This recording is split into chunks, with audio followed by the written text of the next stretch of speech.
Umepotea siku nyingi sijakuona. Lakini najua biashara, wewe ni mama mwenye biashara na biashara zako ni nyingi. Ninashukuru tena Mungu kunipatia nafasi hii na kunipatia nguvu kufanya kazi. Tangu asubuhi nimekuwa hapa. Leo naona ni kama wachungaji wengine walienda off. Na ni mzuri tu kwa sababu Mungu aliwasugumusia hivyo. Si ndio pastor? Nego gai alali ate. Alali na yate. Mabe muhuruke. No kuhorera. Na kiri na wega. Atigio kulika kuka. Na kulibosa. Bwana Yesu asifiwe sana. Nashukuru kwa sababu muda huu ni mzuri. Kwa wageni wetu, inua mkono. Wale wamefika wageni kabisa. Wageni simama tu kwa miguu yako kabisa. Ni mara yako ya kwanza kabisa kufika hapa. Inua tu mkono wako, asanti. Wapigieni makofi.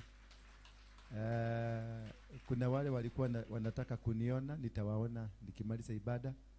Muonane na Asha, I will find time for you. Nilikuwa naomba, wakati mlikuja nilikuwa naomba. Asante, nikaeni tu chini. Wakati mlikuja nilikuwa naomba na nikasema siwezi kukatisa maombi kwa sababu yako. Labda hiyo kitu naombea ni hiyo wewe unataka kuniletea. Si ukae niombe usaidike. Si ndio? Thank you very much kwa kuweza kunivumilia. Mungu wa mbinguni awabariki na awasaidie. Sasa niko na announcement kidogo nataka kufanya.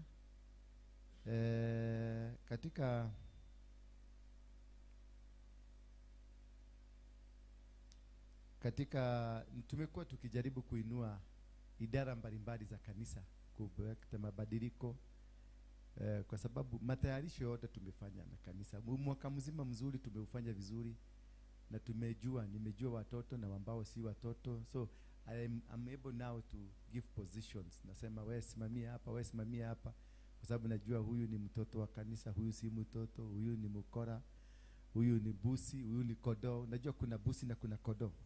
Unajua kuna tofauti ya busi na kodoo? Sasa hapa tuko na mabusi na tuko na nini? Na makodoo. Bwana Yesu asifiwe. Kijana kaa hapa mbele. Uliambiwa ukae nyuma? Hawataki ukae hapa. Kaa hapa, mimi nataka kukuona karibu. Mami, wewe kaa hapa mbele. Niwe ndirariria. Ndenda gukuona hakuhi. Mwena mwana kiocio tondu ndenda gucugurika na inyuo mothe. How are you? How are you? Are you happy to be in church? What are you feel? How's your feeling? You okay? Very much okay. Thank you. Ako happy Jeroge. Mumeonie Jeroge hapa. Toa Jeroge hapa kwa media mulete haka. Ate ni pastor. Ni pastor. Sasa najua ni kupaka na paga. Ni kupaga nini? Kanisa vizuri. Tumepiga kichaka, tumepita, tumetoka ile inatoka Palina Kadesi. Ni Palina Kadesi? Karnes? Parinea. Yes. Sasa unatuona? Are you seeing us? Ndio kae pale. Yes. Hebu simama hapo wakuone. Yes. Wasalimie. Shika mic. Habari zenyu? Bwana asifiwe.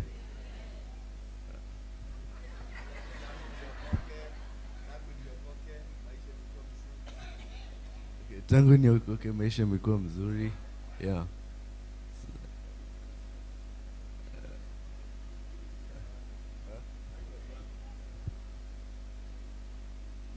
Mimi naitwa Alvin kwenye wanijui.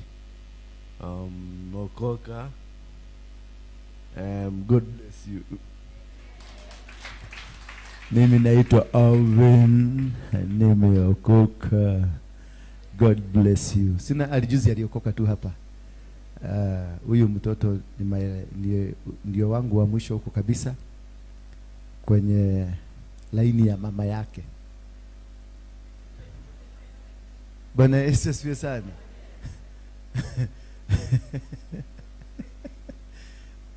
Sidia Joro. Yeah. Kwenye laini ya mama yake ndio wa mwisho. Kuna wamama wengine, wako na wengine.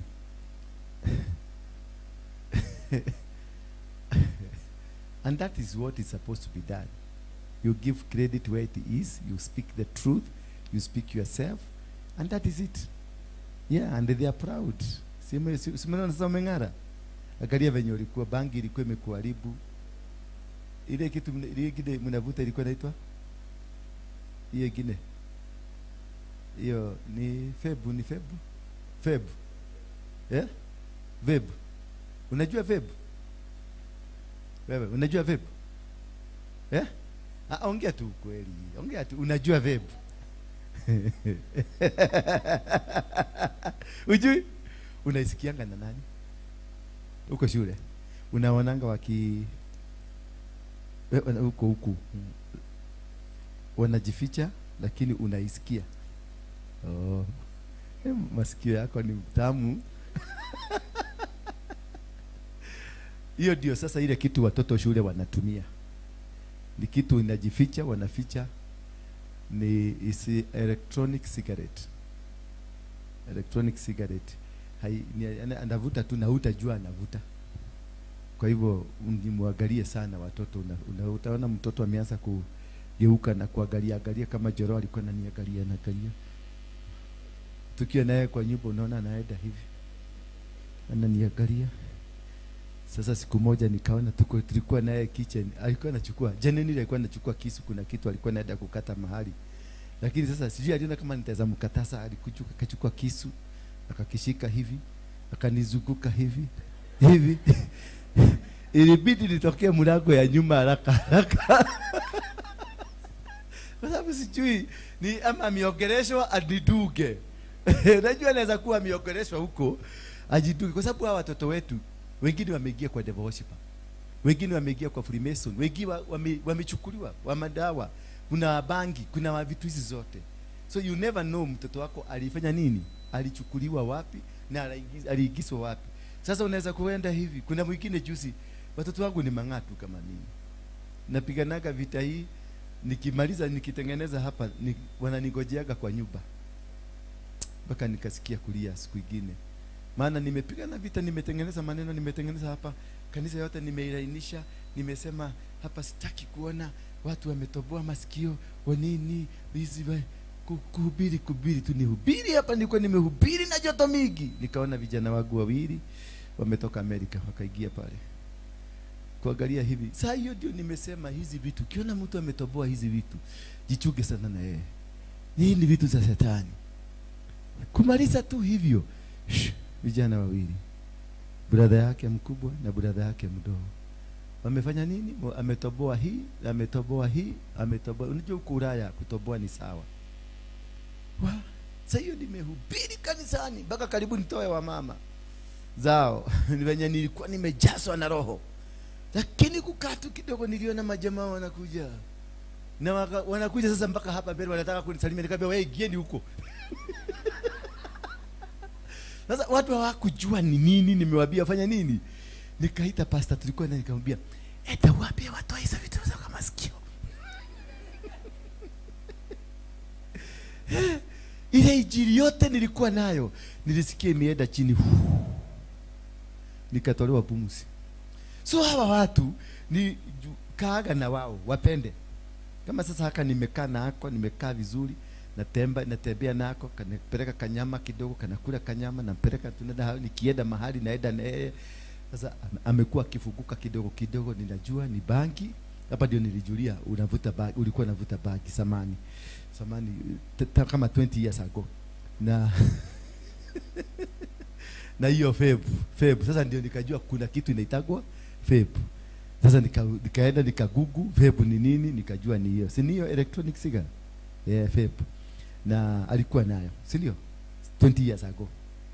Yeah, ulikuwa nayo. Sasa ukijua sasa hivyo unaanza kuelewa, unaanza kuchanuka, maana hawa watu wanaitwa Gen Z. They are clever than us. Bwana Yesu asifiwe sana. Unajifanya wewe ni mwerevu, hawa watu ni werevu. Maana wanakaaga kwa nyumba watu waine, hawaongei lakini wanaongea na simu. Yule ako kona ile na yule ako kona ile, wana communicate na simu na message, na wanakuita zinja. Si mnatuitaka mazinja? Mnatuitaka mazinja droppers.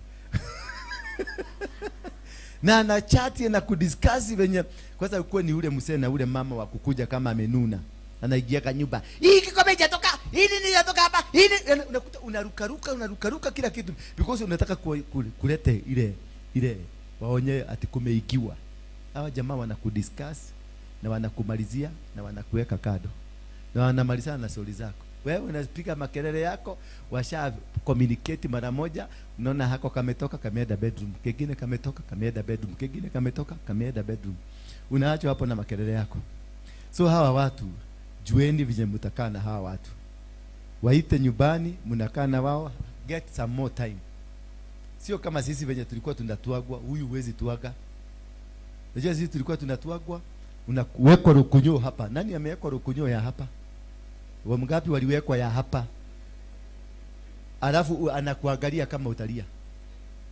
Anakukodolea jicho. Amekuweka baka unasikia baka mwenyiginyigi hapa imeleta shida. Alafu anakuangalia umwage kama chozi kadogo. Sasa hebu shika huyu hivyo kidogo. Ukiwa kama huyu sasa, huyu ni wa America. Huyu ni American citizen. Sasa kushika huyu polisi ndio hiyo anakuja. Atayafinya kwa sababu kitu ya kwanza wanafundishwa kwa shule, kuko kuna batoni kwa mlango, kuna batoni 3. Batoni moja ni ya kuita polisi. Batoni nyingine ni ya kuita fire. Batoni nyingine ni ya kuita nini? Ambulance. Sasa anajua ya polisi ni gani. Sasa ukimweka hii polisi ndio hao kwa mlango. Na polisi wakikuja, wanakuja na vitu ngapi? Vitu ngapi? Anakuja na gari ya polisi, gari ya zimamoto na ambulance zote, na utazilipa. Zote zinakujaka kwa pamoja. Maana ile baton ilifinywa, ili haikusema ni nini, ilisema kuna hatari. Kumbe hatari ni wewe mama. Sasa utaenda kusemea bere. Na kuna chances unaweza kupoteza hiyo mtoto anaenda. Unaambiwa you are dangerous kwa watoto. Sasa serikali itawachuga. Baka wakati atakuwa 18. Sasa mtoto anachukuliwa akiwa 10. Baka 18 ndio utaenda kuulizwa. Mtoto aulizwe, si wewe ulizwa. Unaweza taka kukaa na huyu mnyama. Hapo ndio ataamua aseme ndio, ama akisema hapana, forget about you. Bwana asifiwe sana. Na that is, we have to go back to parenting. Wazazi, we have to go back to parenting. Wachana na sisi. Mimi niliwachia mwalimu huyu, nimekuta akiwa 0. Maana naye mwalimu ni mvutaji wa bangi. Kwanza ndiye analeta hiyo febu. Kwa sababu mtoto ni mtoto ya tajiri. Anaambia pigia dad, umuitishe 20,000. Tunakata. Mnasema anafanya nini? 50-50. Sababu umetumia simu ya mwalimu na umesema pesa itumo kwa simu ya mwalimu. 50-50. Ukituma 10,000, anachukua 5, mtoto anapatiwa 5. Sasa huyo mtoto atasoma wapi? Atasoma kweli? Ukiitisha report form, wana fabricate yao, wanatengeneza yao, unatumiwa. Sasa wewe unafikiria mtoto wako ni mwerevu, na mtoto alianza kubadilika akakuwa mnyama kitabo. You are sitting with a time bomb. Bwana Yesu asifiwe sana. So parents, wazazi ambao tunalea sasa, rudini kwa parenting. Zungumza na watoto wenu. Talk to them. Make friendship. Wacha kuachia mwalimu. Itisha vitabu zote. Taka kujua mtoto kama amesoma ama hajasoma. Mnanielewa? Go back. Control your children. Washike mkono. Control them. Make sure you know what exactly they are doing. Kwa sababu hawa watu hawasomi. Kwa sababu wanajua watafanya nini? Wataweka AI itawapatia majibu.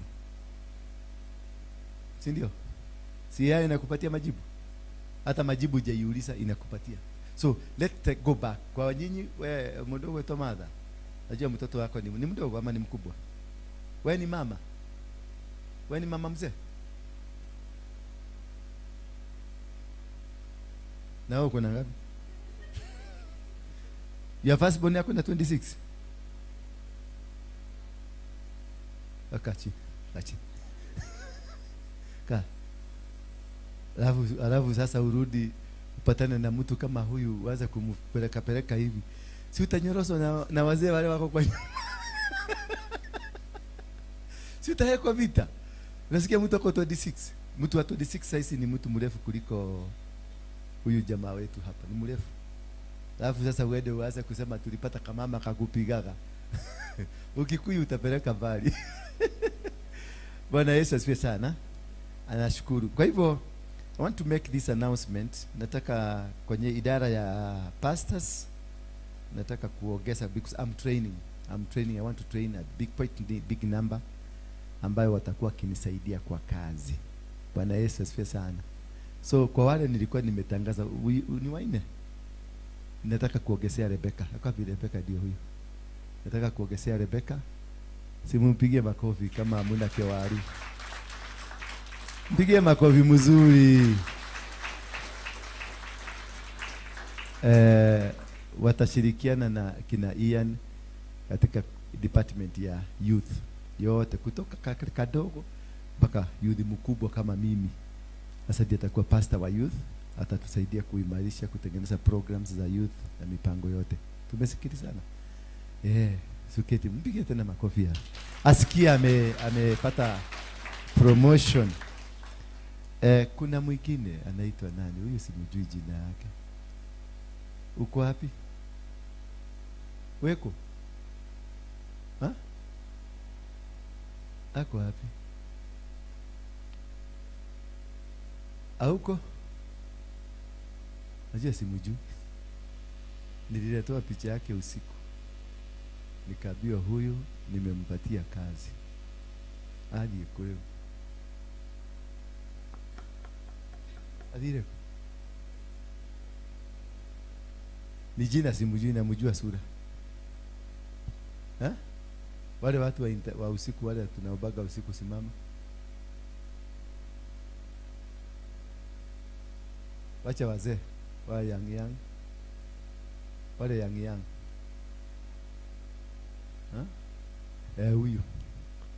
Huyu wa katikati huyo. Ni yeye. Yes. Sijui ni kwa nini Laudi inaonekana mlango yako imefunguka. Mambo yako inaenda bio. Sijuzi tena tuliona ndiye amekuwa nini? Yes. Na ule mama mwingine tulisema wa mama ametoroka kabisa. Ako wapi? Amerudi leo? Ako wapi? Simama tu juu. Tumupigieni makofi mpaka asimame. Simama tu tukuone. Mpigieni makofi mpaka asimame. Yes. How is it going? Unaendeleaje? Naona ulipigwa na butua mpaka wiki moja umepotea. Kazi hii lazima utafanya. Hata ukitoroka. Angalia sasa, fanya hivi. Toroka uende Uganda kanisa moja hata huko kwa Kakande, ujifiche huko. Utachomoswa huko na utapatiwa kazi nyingine hapo. Hata utoke sasa enda Comoros. Utachomolewa hapo Comoros na utapatiwa kazi. Hatiri hadogi olera. Wewe tashokanelia adu. Ile nini yako tuliita namna gani? Deborah. Yes, wale watu wa Deborah mkae chini mkimaliza ibada muende kwake muambie akuandike list. Hao wengine wote wameandika list. Wewe ndio uliandika.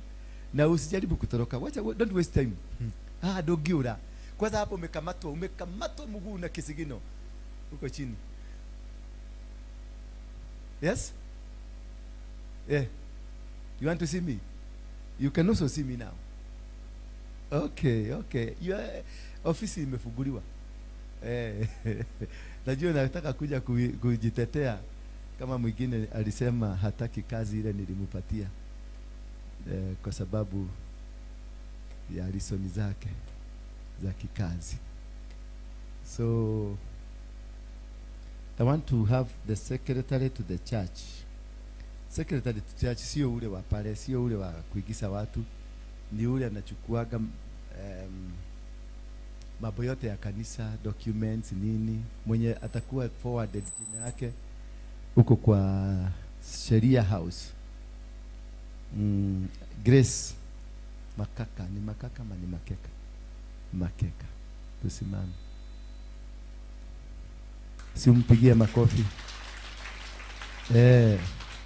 Hiyo sasa si sekretari ya kudigisia watu pale, hata wewe utakuwa ukiigiswa.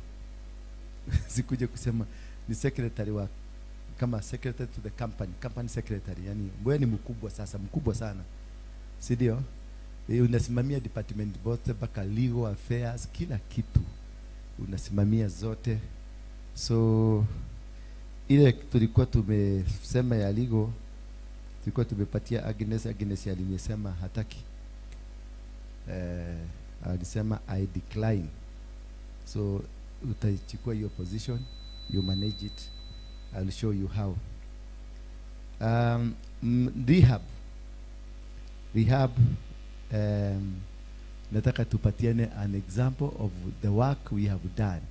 Bwana Yesu asifiwe sana. Yuko happy my friend. Si huyu. Our friend back there. Huyu ni waroda. Huyu lazima tuombe. Kuja hivi. Mnakumbuka huyu mse? Yeah? Yes. Huyu ni 1 week. Angalia venye kamekuwa. 1 week. Leta hiyo ingine, weka hiyo picha ingine ya huyu. Huyu alienda kuweka sababu wanapenda huyu kwa sababu inaonekana ni kama ako na kitu. Alijichagulia. Sasa huyu jamaa mnamkumbuka Sunday venye alikuwa. Mpaka gosi yake ilikuwa imeanza imelaruka, sasa naona imekuwa sawa. Si unaona huyu hajadugwa sindano? Hapana. Hajadugwa sindano. Hii ni kazi nani anafanya? Naitwa nani? Yule msee Joel. Ndio anakaa na hawa huko Karen. Sasa you can look. Turukana. Do you remember this gentleman? It's ako hapi. Siweke hiyo ndio hapana tuweke. Huyu Ani na yeye anakuaga na kakitu. So this man wakati amekuja hapa alikuwa anatembea kama nini? Kama chameleon sikanaedaga hivi. Kebu kanaedaga namna gani hivi. Sasa alikuwa baka amejikojolea, si ndio? Na hata kujipupulia. Baka rashes zimeisha. Si unaona? Zimeisha. Kuja wewe weke hapa uangalie ama unafi. Kuja. Na hiyo kamera zako hapa. Kuja uone rashes. Muonyeshe. Ameningua. Ngozi ilikuwa imekaa kama ya paka, imeparara. Ilikuwa imeparara. Kajamaa kalikuwa kamekaa, angalia sura, kumbe jamani mburauni. Mdomo ilikuwa imeenda hapa kidogo, si ndio? Sasa umeona imeanza kurudi. 1 week job. 1 week. Hakuna dawa, hakuna kudugwa sindano. Mwenda wazimu mwingine alikuwa ameniletea mtoto yake akasema alikuwa anataka mtoto adugwe sindano. Mimi kwangu hakuna sindano. Alipoona hakuna sindano akaanza kusema kwa sababu alikuwa amelipa pesa. Huyu alilipa, hawa hajalipa. Ile alikuwa amelipa pesa. Sasa akaanza kusema arudishwe pesa yake. Maana si kuduga mtoto sindano. Huyu sitaduga sindano. Sitaduga hata wamekuja. Wewe ni wa sindano. Umesikia? Huyu sitafanya nini? Hakuna mtu atakuja kwangu adugwe sindano. I'm dealing with the demon inside, not the injection. Injection is a demon itself. Bwana Yesu asifiwe sana. Tutadili na yeye. Huyu alikuwa ameanza kujiduga mashindano ya dawa.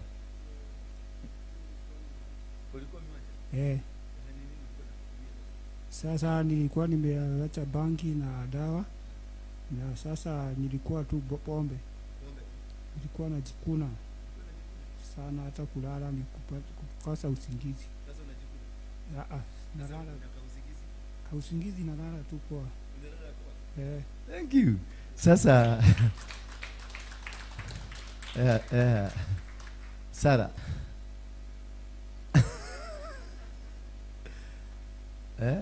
Josephine. Mudo ni wada biada bagi. Nimeshukuru sana. Umeshukuru sana? Unasikiaje sasa? Nasikia niko huru, niko sawa kabisa. Sawa. Sasa ulikuwa unafanya kazi gani? Nilikuwa nauza boga, waru. Saa zingine sasa venye kazi ilienda chini Ni nini kilifanyika mpaka mboga na waru kaacha kuuza? Sasa shetani aliniingilia nikaichikana na Ni nini kilifanyika hasa?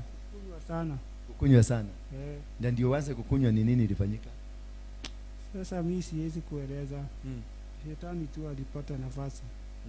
Sasa mimi nikaamua sasa, tukapatana na Mama Stacy, nikamwambia mimi nataka kumrudia Mungu. Sasa uko sawa? Unasikia uko? Niko sawa sasa. Sasa nataka utakaa 2 more weeks. Ukule, ukae vizuri. Uko na nyumba kweli? Uko na nyumba? Uko kwa sistangu pahali tulikuwa tuliachiwa nyumba na mama. Sasa sikuwa nikienda usiku nakuta kumefungwa, nimelewa sana, ndio kwa vilabu tulikuwa nalala kwa vilabu. Sasa hata kulala usingizi inatosha. Sasa tutakutafutia kanyumba, alafu tukutafutie kazi hiyo ya waru. Hiyo waru. Hiyo ndio utafanya. Tukutafutie kazi ya waru, uze boga, tukufungulie kasoko. Ukaitage soko bora. Ndio hiyo. Natoa fungu la 10. Unatoa fungu la 10? Ndio hiyo. Nikushukuru Mungu. Yes. Ndio hiyo. Asante. God bless you. Yes. Si unaona sasa? No, hakuna kushidano, hakuna dawa. Mimi usiniletee watoto hapa alafu nakuja kuniambia na tutakuwa tukilipisha. Nalipisha 1300 maombi. Maombi, si ndio? Tunatengeneza mtoto baka anakuwa vizuri. Kutoka hapo tutampeleka mahali kwingine kwa psychiatrist na wale watu wanaitwa psychiatric. Si hao. Huyo mwingine psychologist. Psychologist sasa amprepare, amrudishe akuwe nomo, amzungumzie mpaka amrudishe. Tuko na psychologist, watu wamesoma psychology hapa. Mtu amesomea psychology. Ninatafuta watu ambao wanasomea psychology, nataka kuwapatia kazi huko kwa rehab. Do you have them? Yes, wewe na mwingine? Mkipata mtu anauliza kazi ya psychology, we need them, more especially young people na mwenye hana kitu ya kufanya, so that we can be able to uplift their life. Tubadilishe hawa watu ndio wakuwe sawa sawa, si ndio? Tuko na kitu inaitwa Club Synagogue. Club Synagogue ni mama na watu ambao tuko kanisani, lakini tulikuwa tumepanga ya kwamba hata kama tuko kanisani, we need to do some investments. Sasa kuna wale walikuwa wamejitengeneza, tumeungana, we are 50. By then, by jana tulikuwa watu 50 na tulikuwa tumeraise pesa kadhaa tu, karibu 1500, na tumefanya some hii rehab is part of hiyo ya Club Synagogue. Sasa at the end of year or the end of some time tutakuwa wale ambao ni members wametoa ile pesa imetakikana, against the money ambayo umetoa utakuwa ukipata dividend. Hapo hata kuna karohe. Utakuwa ukipata nini? Dividend. Pia tumenunua shamba, kuna shamba tuko nayo Malindi na Lamu. Tuna shamba tuko nayo Malindi, ni nini tena? Mimi nimejifanya hivyo. Malindi na Lamu tuko na shamba ya Club Synagogue. Hiyo hatujamaliza kulipa, tutalipa, it's about 50 acres, alafu tukate plot. Wale members either wata benefit through the sales ama through the actual plots. Si hapo nimetumia akili? Sababu wewe hujaigia, ndio kwa maana huwezi kupiga makofi. So jana tulikuwa na mkutano na ningetaka siku wote walikuja wachache. So ningetaka kukutana na wao tarehe 26 mwezi wa 7, si ndio? Ni 26 tarehe 26 mwezi wa 7. Everyone who is a member of Club Synagogue. Na kama ungetaka kujoin, utafutane na leadership ndio uingie ukuwe member, ndio uweze kupata benefits za hiyo kazi, because kuna kitu nataka kumaliza kanisa hii, ni mutagatago. ya miracle. Miracle si kazi ndio upate pesa. There is no miracle in money. There is no miracle. I want just to assure you there is no what? Miracle when it comes to money. You have to work. Na ndio kwa maana Mungu akasema I will bless the work of your hands. Bwana Yesu asifiwe sana. Kama mdomo ndio mkono ndio inaogeaga inataka kitu mkono, then expect a miracle. But if you have to work, because that's a principle of the kingdom of heaven. You have to work. Lazima ufanye kazi, na kazi ndio inabarikiwa. Miguu ni ya kumiliki. Ndio naonanga tunafanya nini? Tunakanyagaga, tunaambiwa kanyaga mji, tembea mji bila viatu, ukamate huo mji. Mguu ni ya kumiliki. Bwana Yesu asifiwe sana. Mungu akamwambia Joshua, mahali utakanyagisha miguu yako utamiliki. Mahali popote utakanyagisha miguu yako utamiliki. Kwa hivyo miguu ni ya kumiliki. Naye mdomo akamshika Yeremia, akamguza mdomo, akamwambia chochote nitakachokuambia useme, ukiseme kitafanyika. Kwa hivyo mdomo ni ya kuprophesy. Bwana Yesu asifiwe sana. You prophesy, you release the prophetic word on what umemiliki. Sasa usianze kutabia ati I possess in the mighty name of Jesus. I possess a Prado. I possess. Una possess Prado ya wenyewe. Nani amekwambia kuna Prado imewachwa kwa barabara? Nani amewacha Prado yako kwa barabara ndio upossess? Wewe ni mchawi. Ati nimekamata hiyo gari ya nani? Unakamata na nini? Na mkono. Gari ni pesa. Tafuta pesa, wewe ununue gari, uishi maisha mazuri. Every good life that you want to live is about this. Angalia. That is why even Jesus himself, he never surrounded himself with mediocres. He surrounded himself with who? People who are accountants, people who are business people. Maana alijua ninahitaji. Alijua nahitaji nini? So he had to have people who are working. People who are working. Bwana Yesu asifiwe sana. Yes. Na hivyo, alafu alipoona pesa imepunguka sana, alienda wapi? Alipoona pesa imepunguka sana, alifanya nini? Alienda kwa nani? Alienda kwa Zakayo. Akauzia Zakayo uoga. Akamwambia wewe, usipolete nusu ya utajiri yako, utakufa. Na akaenda Raji huko ndio achukue na bagi. Jamaa akachomoka. Because he needed the money. Sasa ukiweza kusema timira kwa tunalala kwa kitanda sema I am expecting a miracle. Rika mashendere bobosaya. Pesa ramakaka kama seketere bosa. Bako naita pesa rabashendere. Utakufa maskini. And no wonder Christians are poor. Na si Christians wa mainstream, Christians wa Pentecostal. They are very poor because hapa kichwa imemeacha ifanyi kazi. Waagirikana wanafanya kazi, ni matajiri. Wakatoliki wanafanya kazi, ni matajiri. Wa Muslim wanafanya, they are rich people. Lakini sasa nyinyi kwa sababu hiyo ndio mlifundishwa, maana yule pastor wa kwanza alikufundisha ni yule mlokole wa Maranatha. Walikwenda sema wakamara rekeke bayaya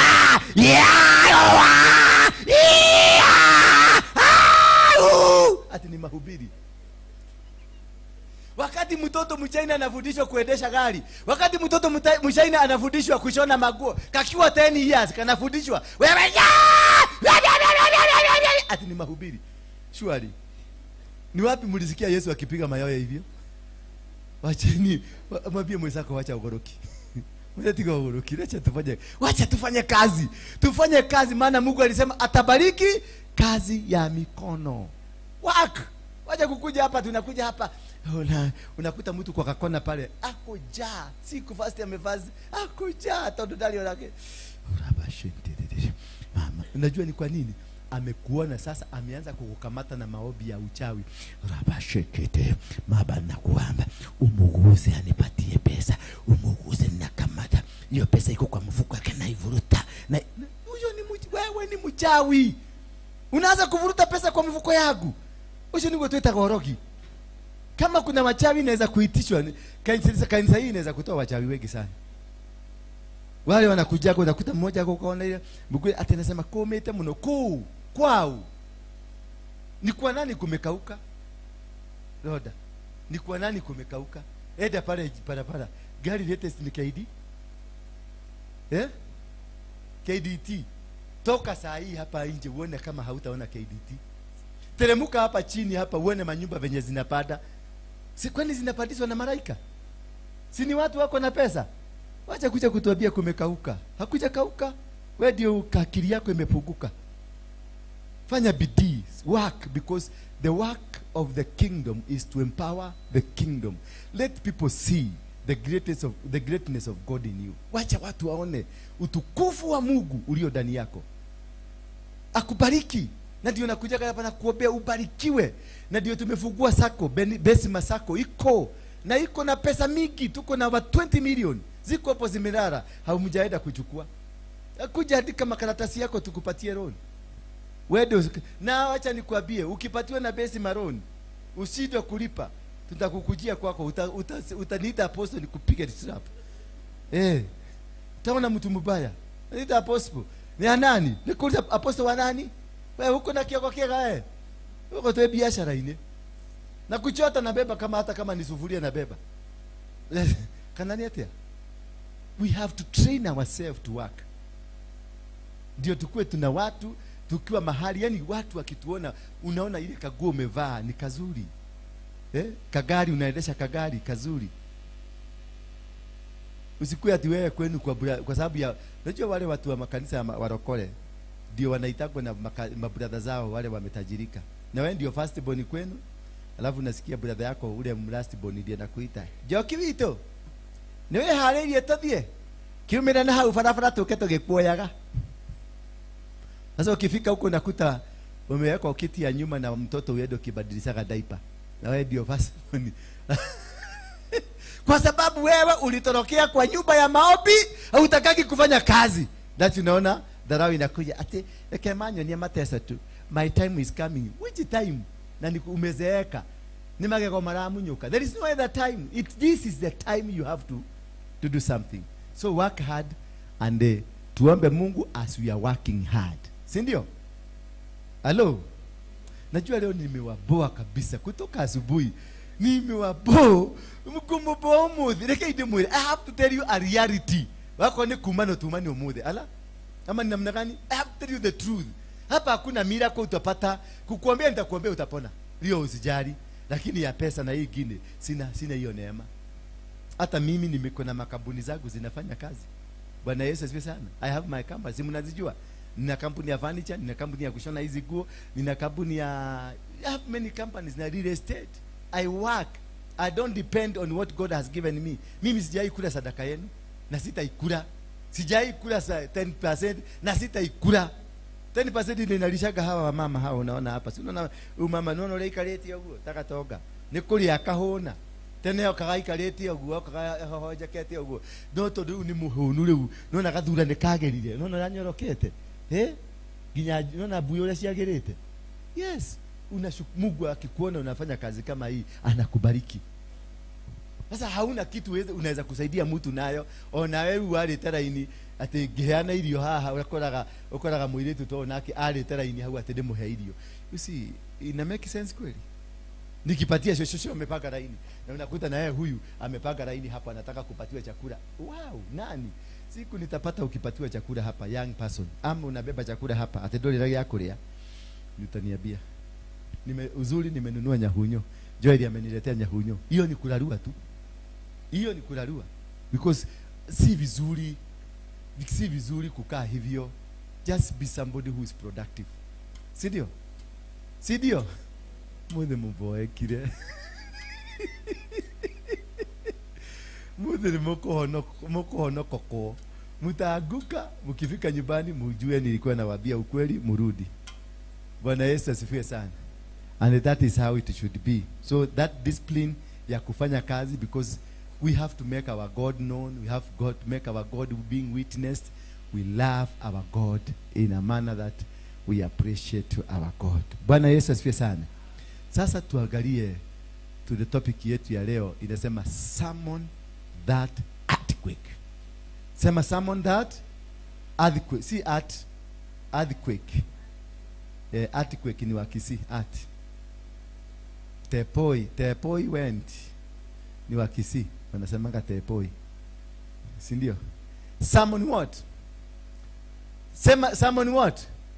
Yaani amulisha tetemeko la ardhi libadilisha maisha yako. Bwana Yesu asifiwe sana. Na leo lazima tutetemeshe, ndio kwa maana nimeleta hiyo misomo yote leo. Ni kutetemesha na tetemesha. Nataka ardhi ikuje, ardhi ikuje itetemese mpaka watu wasikie mzuri. Tusome kitabu cha Mathayo 25 27 mstari wa 51 na 52. Mathayo 27 mstari wa 51 na mstari wa 52. Kisha tusome kitabu cha Matendo ya Mtume 16 kutoka 16. Tuko tayari sasa? Na kanisa hii muwe mnakuja, mtu anakuja na kitabu na anakuja na kalamu. Ninapenda kufundisha sana. Napenda sana kufundisha because I need you to come out. Mimi tangu zamani hata nikiwa Mungeke nilikuwa nafanya kazi. Si mnajua? Unajua hata kupiga mtu geta ni kazi. Kwa sababu haukai nyumbani, ulale nyumbani zikukute, unatoka huko na hangaisha mtu mpaka anakupatia. Kuna siku moja nilipiga mama mwingine geta hapa Mukuru kwa Ruben. Ni asubuhi. Na waizi wale ambao mnakuaga waizi, pesa ya mama hawa wa soko wachana nayo. Wanafanyaga maobi gine baya. Mama nilimnyang'anya nikakuta kibeti yake ilikuwa na shilingi 300. Huyo mama alioba, sijui kama alienda kaoba. Bayo within 1 hour nilikuwa nimekamatwa. Alafu kitambulisho yake ilipatikana kwa mfuko. Sikuweza kutuba kitambulisho. Ilikuwa kwa mfuko. So unaona sasa hiyo tabia ya kuiba tu vitu vidogo si mzuri. Let's work.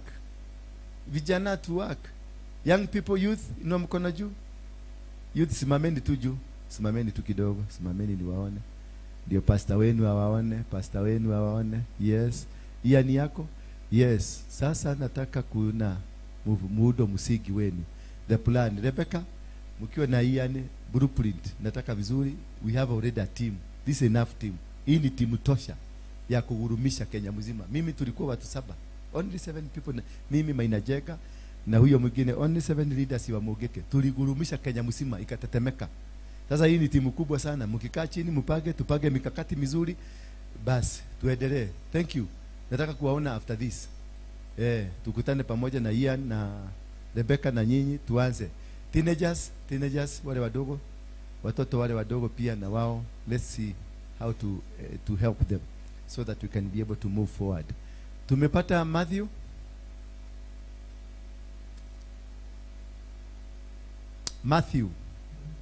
Leo tuko na nani? No iko. Nikialeka.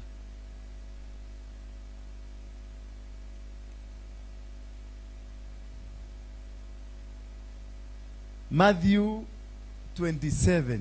Sasa huyu anashika. Nani mwingine yako huko? Watu wawili. Matthew 22 27 51 52.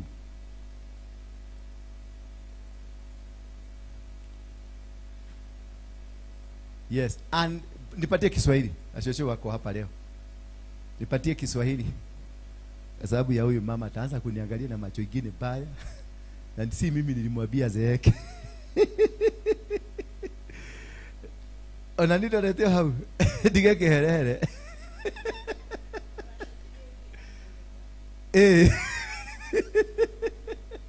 Dada, unajua mama anajua mchongoano sana. Ule huyu.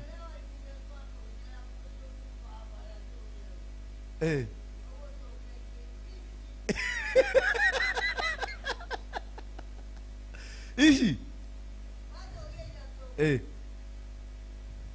Kai, kuisha mimi.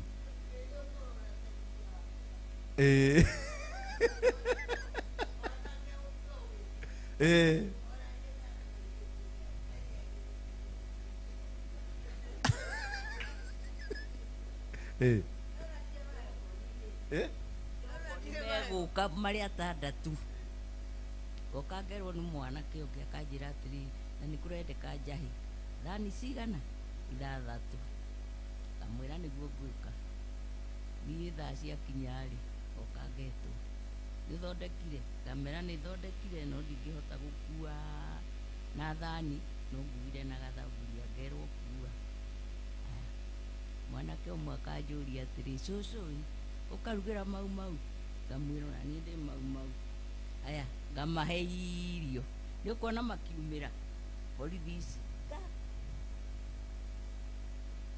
maroretie ũguo handũ hegwĩtwo Cinamiri, ngĩũka ngĩkunywo, no megũka kũnjĩta cũcũ anake aku acio. Ngĩka ũguo ngĩteng'era ngĩthiĩ ngĩtũnga ũrĩa warĩ mũnene wa Central tagwo Kaburu, ngĩmũria Kaburu wararĩra ciana kũ? Akĩnjĩra megũkoma Central. Akĩnjĩra aya ti ciana ciaku, ici nĩ imau na Mwĩngĩkĩ. Ngĩmwĩra reke ngwĩre, njiarĩte mũborithi, ngaciara Mwĩngĩkĩ, ngaciara mau, ngaciara ndagĩtarĩ, ũkwenda twĩkane atĩa?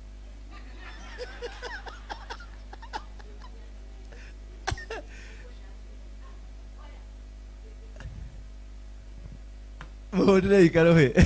Pigieni makofi mazuri.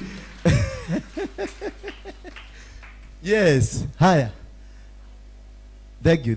Reke tuthome kiugo riu. Hapo pazia la hekalu likapasuka vipande viwili, toka juu mpaka chini, inchi ikatetemeka, miamba ikapasuka. Bwana Yesu asifiwe sana. Mwambie mwenzako, miamba leo itapasuka. Miamba leo itapasuka. Maana bingu imeamurisha tetemeko la ardhi likuje. Yesu alikuwa amewekwa ndani ya tombu, ndani ya kaburi. Wakafunga mpaka na jiwe, wakamwekelea mpaka na jiwe, maana walisema mwisho wake umefika. Mwambie mwenzako, mwisho wa Yesu ulikuwa umefika.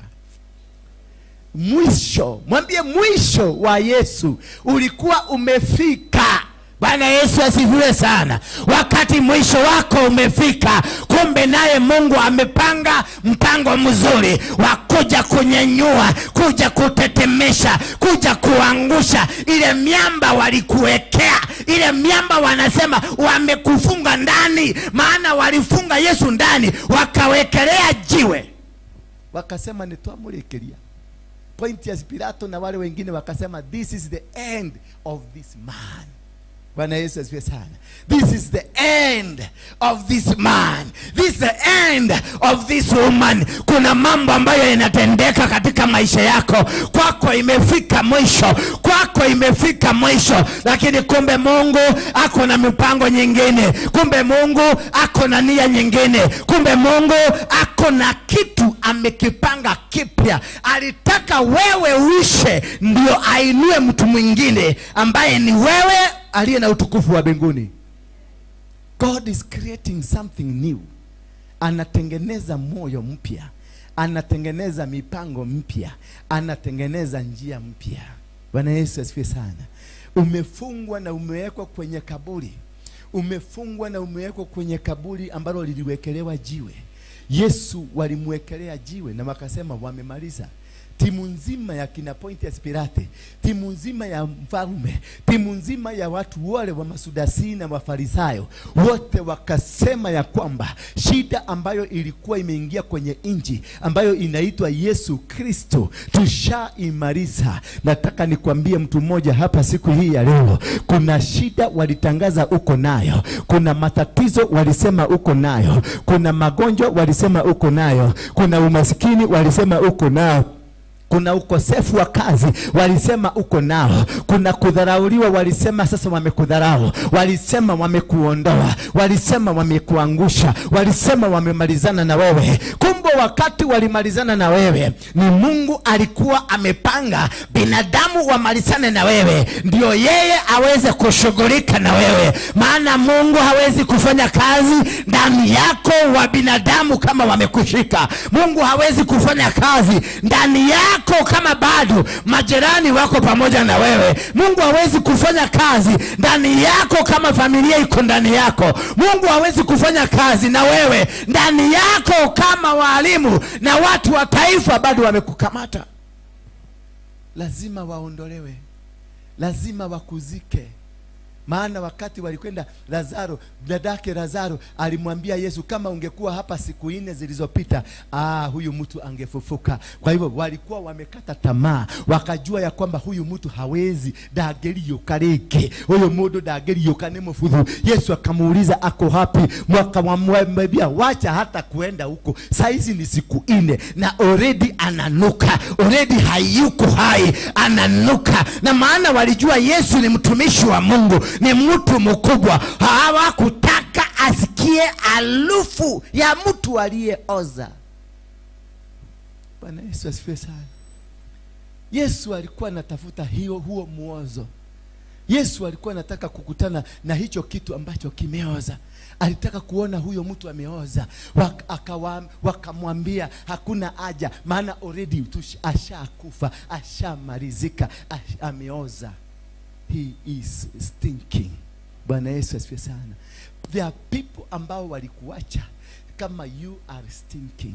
Kuna watu ambao walikuangalia wakaona wewe hakuna siku utafufuka tena. Kuna watu walikuangalia wakaona biashara yako hakuna siku itafufuka sana. Wakati wengine wakaona ndoa yako hakuna siku itasimama. Wengine wakakuja wakaangalia wakaona huduma yako hakuna siku itasimama. Maana wameimalizia, maana wamekumalizia, maana wamesema there is no any other time you are going to be seen. Walikuzika.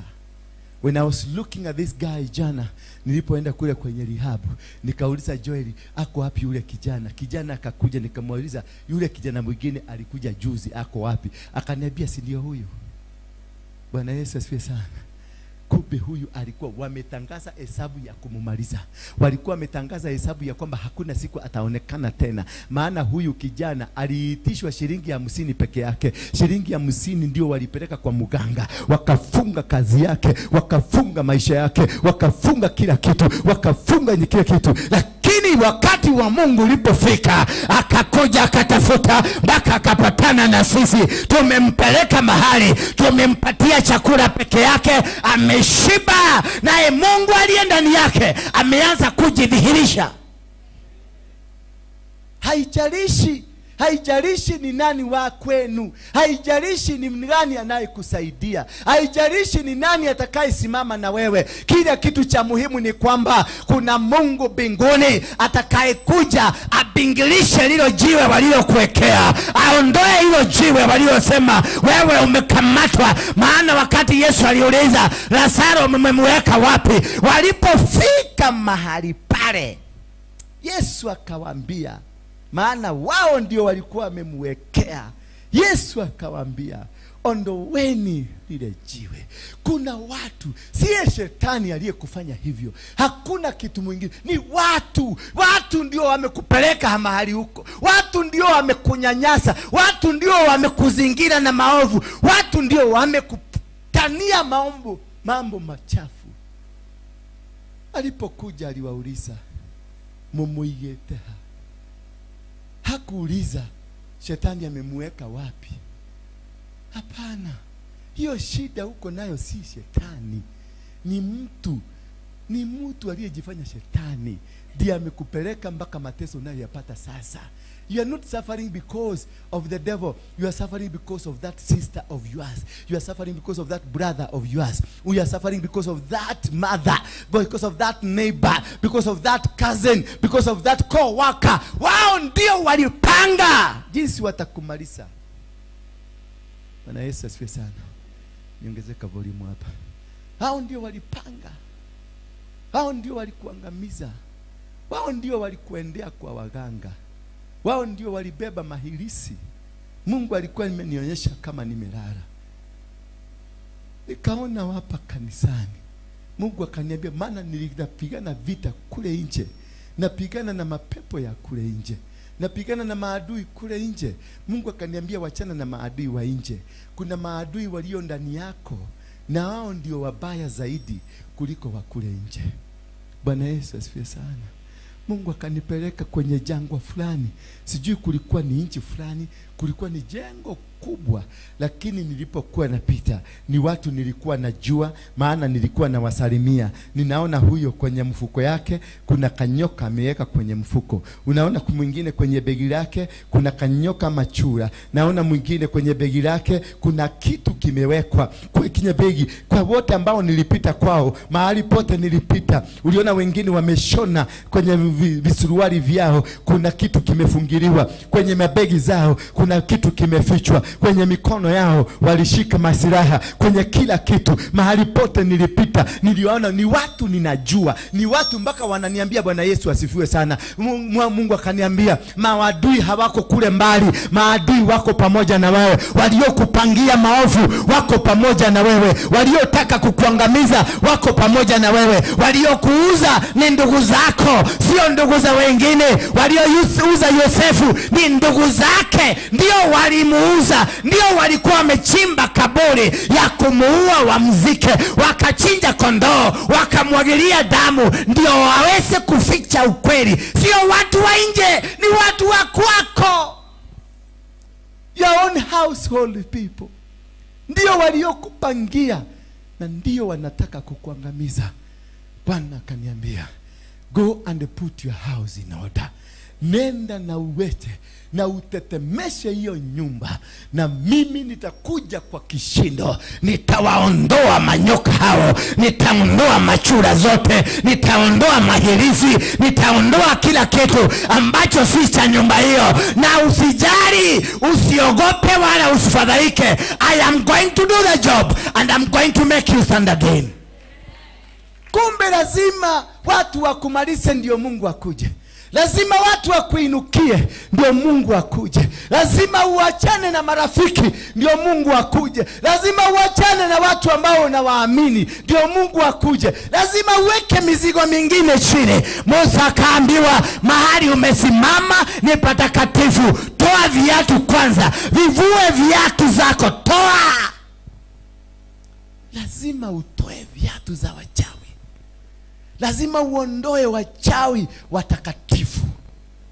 Lazima uondoe wachawi waokovu ambao wamekuja wamevaa mangozi ya mbuzi, kumbe ni mahayena, kumbe ni mafisi ambao wamekuja. Mnakaa na wao lakini plani zao ni kukuweka chini. Mnatembea na wao lakini plani zao ni kukuangamiza. Mnatembea na wao kumbe plani zao ni kukuwekea somo. Mnakaa na wao kumbe ndio waliochochea, ndio wanapanga kuanguka kwako, ndio wanapanga kuangamia kwako, wanapanga kusambaratika. Yesu akakuja akamuuliza, mumemweka wapi? Kisha wakampeleka kwenye kaburi. Walipofika pale, wakifikiria Yesu ni kitamu atatenda muujiza fulani, wakifikiria Yesu kuna kitu atafanya, akawaambia wao, akawaambia wao, liondoeni jiwe. Maadui wako wote na waamrishwe waondoe jiwe. Maadui wako wote na waamrishwe mahali popote walipo waliondoe jiwe waliloliweka juu yako. Akamwambia, ondoeni jiwe. Walipoondoa jiwe, Yesu akifikiria ni mtu huru, akamuita Lazaro katoka ndani, akaamuka. Kwa mshtuko wa Yesu, kumbe hata walikuwa wamemfunga. Kuna watu walifunga biashara yako, kuna watu walifunga ndoa yako, kuna watu walifunga huduma yako, kuna watu walifunga kazi zako zote. Hao bado Yesu akawakomanda, akawaambia mfungueni. Nyinyi ambaye mlimfunga mkisema ni maiti, mkisema amemalizika, akawaamurisha, akawaambia mfungueni. Na wote waliokufunga sasa hivi na waamurishwe mahali popote walipo wakufungue. Wafungue biashara yako, wafungue ndoa yako, wafungue mwili wako, wafungue afya yako, wafungue chochote walichokifunga wachawi. Wafungue, maana walikufunga. Hao ndio walifunga kazi yako, hao ndio walifunga ndoa yako. Si shetani, ni huyo neighbor yako, ni huyo ambaye mlikuwa mnafanya kazi na yeye. Ni huyo jirani. Huyo jirani ndiye aliyefanya mambo hayo. Yeye ndiye alifunga. Ulikuwa mtu wa Mungu lakini wakakufunga. Ulikuwa mtu wa biashara wakaifunga. Ulikuwa mwenye ndoa wakaifunga. Na wakaenda na wakafunga na kifuri. Wakasema wamefunga maisha yako. Wakachukua nguo zako za ndani, wakachukua pesa zako, wakachukua nguo zako, wakachukua vitu zako, wakafunga na kifuri. Wakasema maisha yako imefungwa. Kisha wakachukua kifunguo wakarusha ndani ya bahari. Na akomandi sasa, maana Yesu alipokuja akakuta wamefunga, akawaamurisha katika jina la Yesu, waliofunga biashara yako, waliofunga ndoa yako, waliofunga maisha yako, na waamurishwe waingie mpaka kwenye bahari, wakachukua kifunguo kile wakufungue. Waingie huko wakufungue. Walikufunga na maroho ya shetani, maroho ya usherati. Ile kitu unajikutanga ukifanya ni usherati. Ile kitu unajikutanga ukifanya ni kuishi maisha ya upweke, maisha ya masturbation, maisha ya gay na lesbian. Ni kurushiwa. Walikurushia. Wanachukua mtoto kama huyu, wanamchukua akili zake, wanatoa mtoto akili, wanaweka watoto wao. Mtoto wako anaisha, mtoto wako masomo yake inaisha. Mtoto kama yule alikuwa anafanya biashara, ilikuwa inanoga, alikuwa anafanya kazi nzuri. Anasema hakumbuki ni nini kilifanyika, maana walikuja wakajifanya ni biashara wanafanya, wakajifanya ni wanunuzi, wakajifanya wao ni watu wamekuja biashara. Na kumbe walikuwa wamekuja kuchukua biashara yake, maana waliona ni kijana atakaye faulu, waliona ni kijana atakaye nawili, waliona ni kijana ambaye amependezwa, Mungu amependezwa na yeye. Lakini wakamuondoa, wakaiba hatima yake, wakaiba mipango ya Mungu juu yake, wakaiba mipango ya Mungu juu yake, wakaiba hatima, wakaibeba. Kijana akawachwa akifuta madawa, akawachwa akikula sigara, akawachwa akivuta bangi. Unasema mtoto wangu ni bangi anafuta, lakini walimroga, walifunga mtoto wako. Ndio maana anakunywa madawa, ndio maana anakula mafangi, ndio maana anafanya vituko. Hafanyi vituko kwa sababu anapenda, walimfanya hivyo. Huyo Yesu akiwa mbinguni ameamurisha sasa waliofunga mtoto wako wamfungue sasa. Ameregeshwa ubongo wake, ameregeshwa hatima yake, ameregeshwa vyote vilivyochukuliwa. Hiyo hatima walioichukua wakachanganya. Kuna mkolino mmoja aliniambia wenye wanafanyanga, wanachukua akili zako. Unaona akili inakaa kama makongo. Unaona makongo ile imetengenezwa, ile inatengeneza magunia. Ubongo kiwangalia ni kama makongo imewekwa pamoja. Wanaendanga wanashika ile makongo, wanaitengeneza kama ubongo. Wanachukua ubongo wako, wanakuweka makongo ndani. Ndio nakuta memory ilipotea. Bwana Yesu asifiwe sana. Unajaribu kukumbuka kitu ulifanya jana, hauwezi ukakikumbuka. Unajaribu kukumbuka ulienda wapi, hauwezi ukakumbuka. Maana walikutoa akili kwenye kichwa chako, wakaweka makongo ndani. Kilicho ndani yako in the spiritual realm ni makongo, si akili. That is why watu wanasemaga jari wito ni akegire. Si kupenda kwa Jerry, si kupenda kwa Kenodia, si kupenda kwa Atieno, lakini walingoa, walitoa. Hebu jiulize sasa, watu wanauliwa Kenya, vijana wanauliwa, wale wote wameuliwa. Watu kama 7 kutoka yule Mjaruo Ajuang ni firstborn, aliuliwa ni firstborn and the only son. Huyu anaitwa Kemani mwenye amepigwa na rubber bullet ni firstborn, na afu ni yeye vijana. Kuna huyu mwingine alipigwa mwe kijana, ni jana manijuzi, na yeye pia ni firstborn. What is so important na ma firstborn? Ni nini? Ni roho gani hii inaitisha ma firstborn? Inua mkono wako juu. Inua tu mkono wako juu, useme katika jina la Yesu Kristo, ma firstborn hawatatolewa kafara. ma firstborn hawatatolewa kafara Kenya. I refuse. Ninakataa. Bunduki ya polisi haitatumika kuua ma firstborn. Wakora hawatatumika kuua ma firstborn. Hata shuleni watoto ma firstborn hawatauliwa, hawatachomwa na mioto, hawatafanywa madhambi, hata hawataingizwa kwenye gay. Ma firstborn, sema firstborn. Ninakupatiana mikono ya Mungu. I release you to God. I protect you with the blood of Jesus, that my firstborn, na firstborn wa Kenya hawatauliwa tena.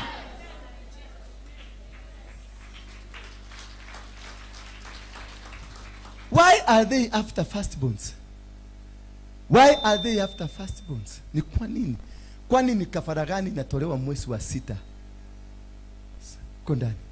Kwani ni kafara gani inatolewa mwezi wa 6 ya ma firstborn? And what a coincidence. Yule polisi anarusha bunduki risasi inapata 2 firstborn. There is a sacrifice ambayo inatolewa kwa nchi ya Kenya.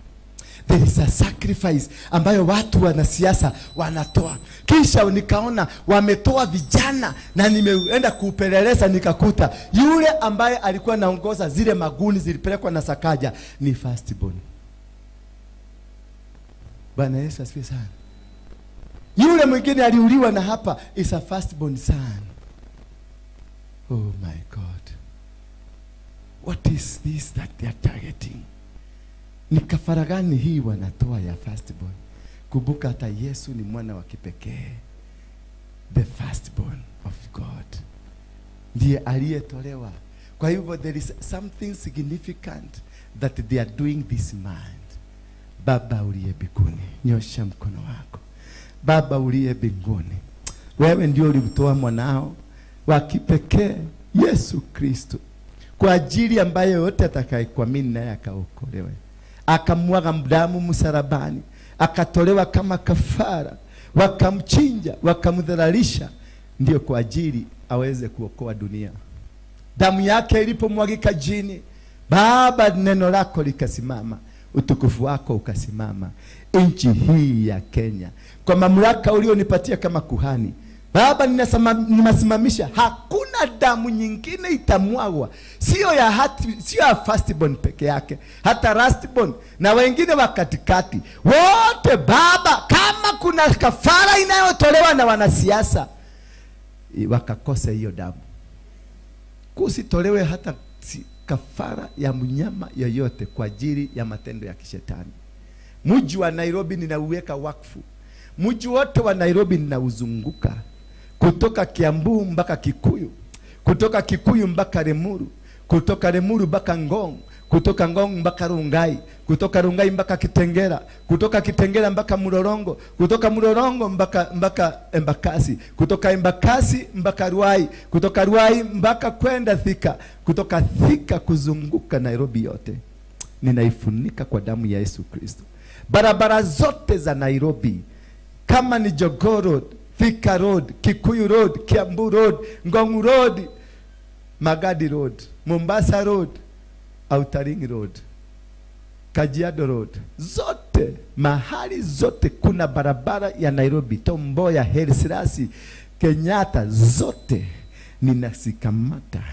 Kama kuna mauchawi, kama kuna mahairisi, kama kuna madhabahu imeinuliwa kwa barabara hizo zote, ninakamata. Mahali popote watoto wa Gen Z watakuwa wakipitia siku ya tarehe 25, Mungu, kwa maana wewe ndio umewaamurisha. Mungu, usikubali wakamwaga damu. Mungu, usikubali mtu akawapiga risasi. Mungu, usikubali tia gasi karushwe. Mungu, usikubali kuwe kunafanyika jambo lolote ambalo linaweza kuwazuia kufanya maandamano yao. Wakafanya maandamano ya amani na warudi nyumbani wakiwa hai, na warudi nyumbani wakijivunia taifa lao, maana hili taifa wewe ndio umetupatia. Taifa hili ni lako Baba, na wale watakao baki nyumbani wabaki kwa usalama. Nao mapolisi wasipate nguvu ya kuwapiga, wasipate nguvu ya kupigana na wao. Tia gasi sirushwe, bunduki risasi zitoke, iwe ni risasi ya plastiki ama risasi yenyewe isirushwe, wala maji yasirushwe. Walindwe na wazunguke, wafanye mambo yao kwa utaratibu,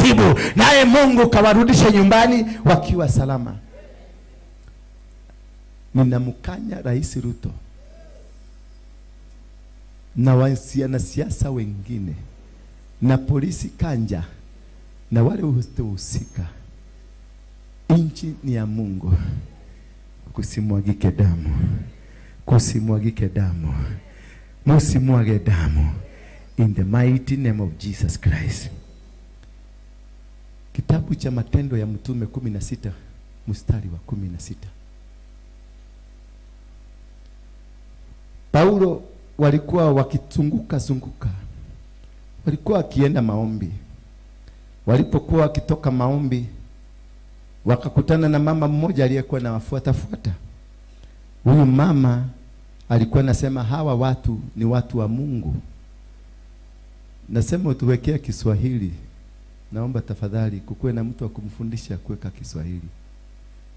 Ningependa tu wawe watu wa kusikia Kiswahili tafadhali. Siku moja tulipokuwa tunakwenda mahali pa kusali, msichana mmoja aliyekuwa na pepo mwenye uwezo wa kuagua alikutana nasi. Msichana huyu alikuwa anawapatia matajiri wake fedha nyingi kwa uaguzi wake. Alikuwa anapatia matajiri wake. Kila pepo unaloliona, kila pepo ambao unaliona katika maisha yako liko na mwenyewe, haliko peke yake. Jambo lolote ambalo limepitia katika maisha yako, it is not alone. The shida ambayo unapitia sasa haiko peke yake. Matatizo ambayo unayapitia, ukosefu wa kazi, ukosefu wa ndoa, ukosefu wa kila kitu, there is a power behind it. It is not there just by being there. There is something that is happening around your life. And what is happening around your life haifanyiki kwa sababu iko peke yake. Kuna power ambayo inaisukuma, kuna power inaisukuma chochote ambacho kinahavika. Maana huyu mwanamke alikuwa akienda akifuata kina Paulo, kisha alikuwa na wasumbua. Maana msichana huyu alitumika na watajiri ambao walikuwa katika matumizi, alikuwa anawaletea pesa mingi. Hiyo shida ambayo uko nayo, kuna mtu anafaidika nayo. Bwana Yesu asifiwe sana. Ukosefu wako wa kazi, kuna mtu anafaidika na ukosefu. Bwana Yesu asifiwe sana. Ukosefu wako wa ndoa, kuna mtu ambaye anafaidika na ukosefu wako wa ndoa. Huduma yako inapoenda chini, kuna watu wako mahali fulani ambao wametuma mapepo ambayo imekukamata. Ndio kwa maana unakaa kama Zusu, unakaa kama mtu aliyechanganyikiwa. Maana kuna watu wanaofaidika, kuna watu mahali fulani ambao wanafaidika na mateso unayoyapitia. Lakini Yesu alipokuja, siku moja, twende 17. Na tuende haraka tafadhali. 17. Basi huyo msichana alimfuata Paulo na sisi, akipiga kelele na kusema, hawa watu ni watumishi wa Mungu mkuu. Ya kusema ya kwamba hawa watu waliokuonea, hawa watu waliokupangia, si eti hawajui unaabudu Mungu mkubwa, si eti hawajui Mungu wako, wanajua Mungu wako, lakini bado wako tayari kukuvunja. Kwa wale wanasema hawawezi kurogeka, hapa soma vizuri. Huyu mwanamke alijua ya kwamba hawa ni watu wa Mungu mkuu, lakini aliwasumbua tu, lakini alienda kuangaisha tu, alipigana na wao tu, alitaka kuwapiga, alitaka kuwaangosha. Hata kama alikuwa anajua, she knew how aya ishi nedu kata shia gai. Ndio naona hapa nikipiga makelele, maana hawajalishi na hawasitushwi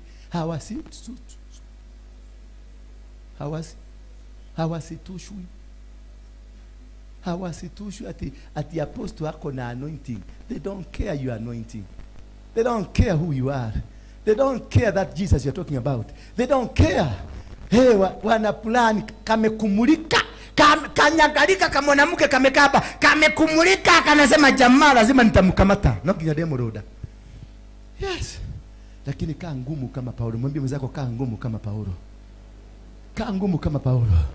Haya, hawa watu, alafu akasema wanawatangazieni njia ya wokovu. Wanajua mpaka plani yako, wanajua what you are doing. They don't care who you are. wanajua who you are, that they don't care.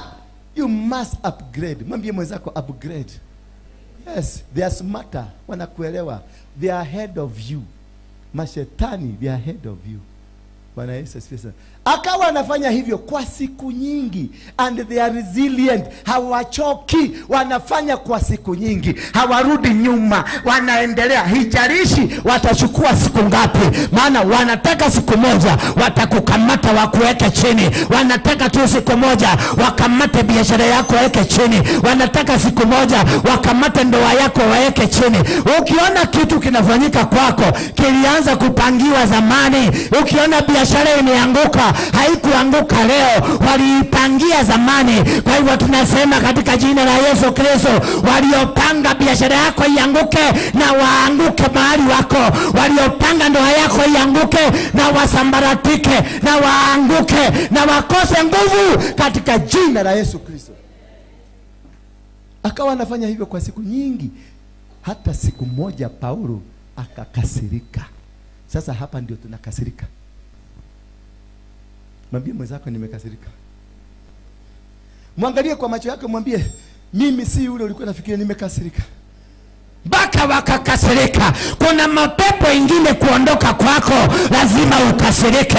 Kuna mapepo ingine haiwezi kuondoka kabla hujakasirika. Paulo akawaambia get out in the mighty name of Jesus. Toka. Na pepo zikatoka baada ya makasiriko. Usikendelea kucheka na watu. Funga mdomo yako. Tia kuonagia ndo igego. Igego ilionagia ki. Igego ilikaga atia. Nenda kagia itimu. Funga hiyo mdomo yako sasa. Na ukae serious. Kani kama nyangumi. Wacha waseme unakaa kama nyangumi. Funga mdomo yako, kaa serious. Na uambie no longer now I'm going to communicate with you. I am not going to have any entertainment with you. Sina kitu, kama hakuna kazi tunafanya na wewe ambayo imetuleta pamoja. Any other A or B hapa hakuna.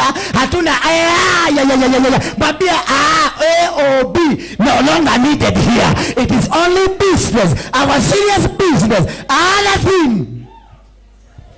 Kama hakuna NR, why your A or B hapa hakuna?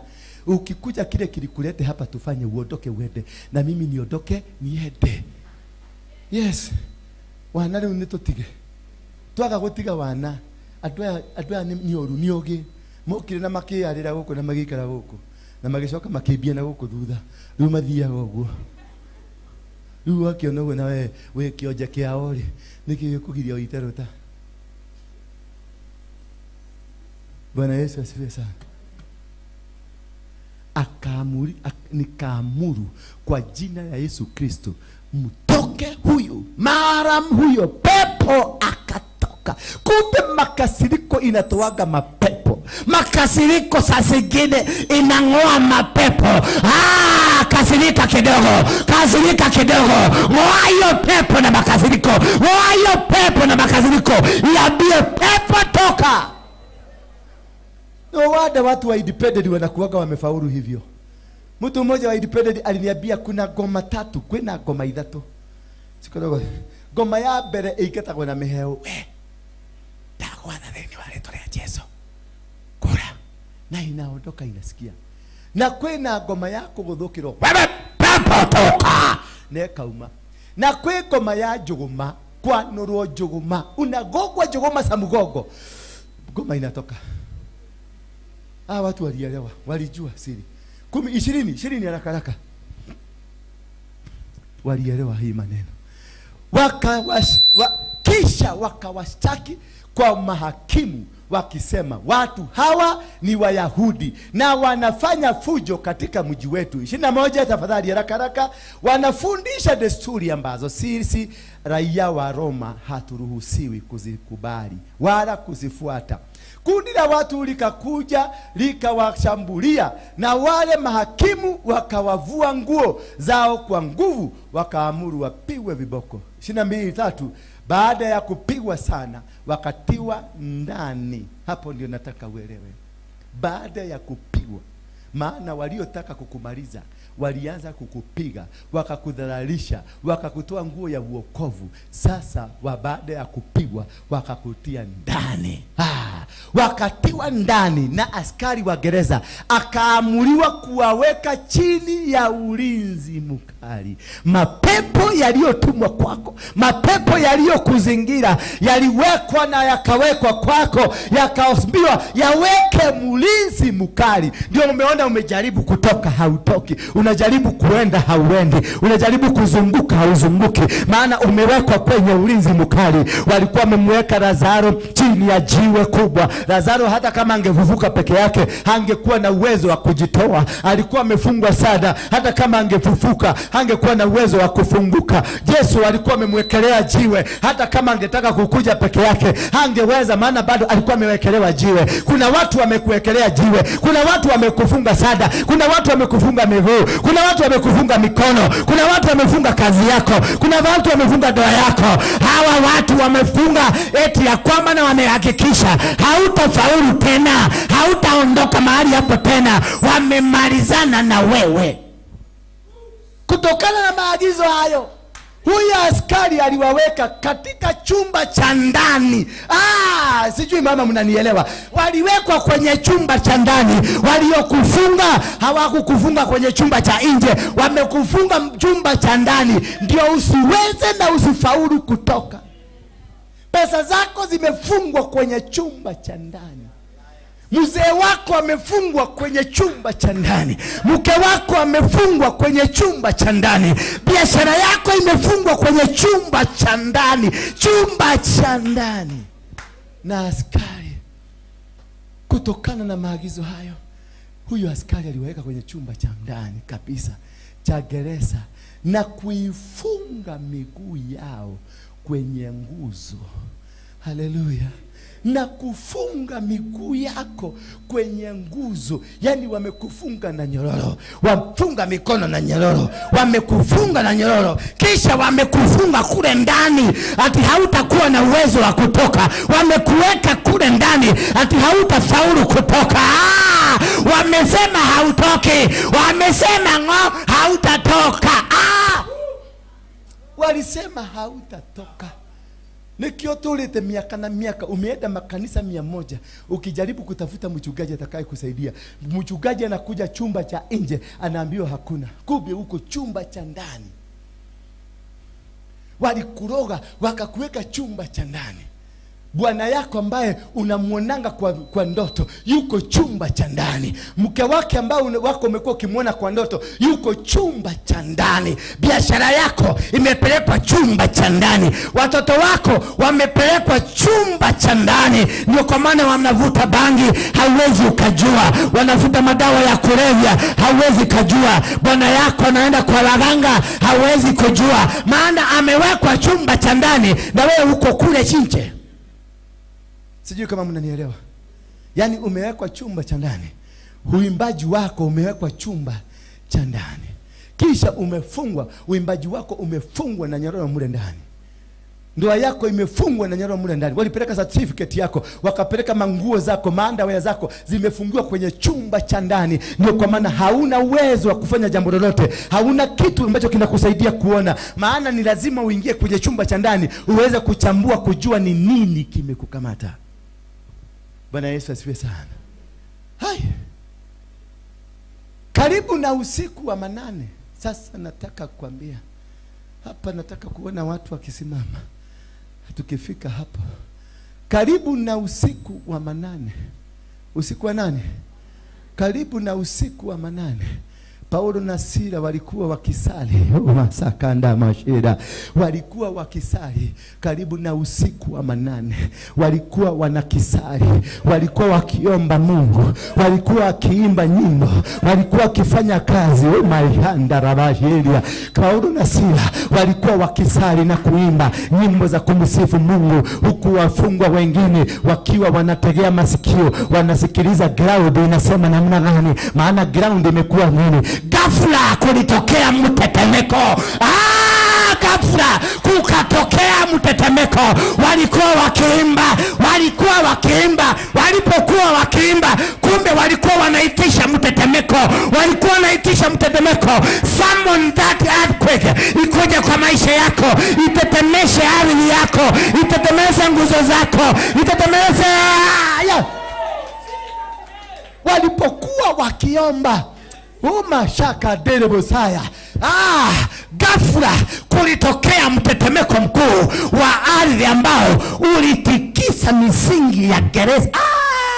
Sijui ni kwa nini wajika,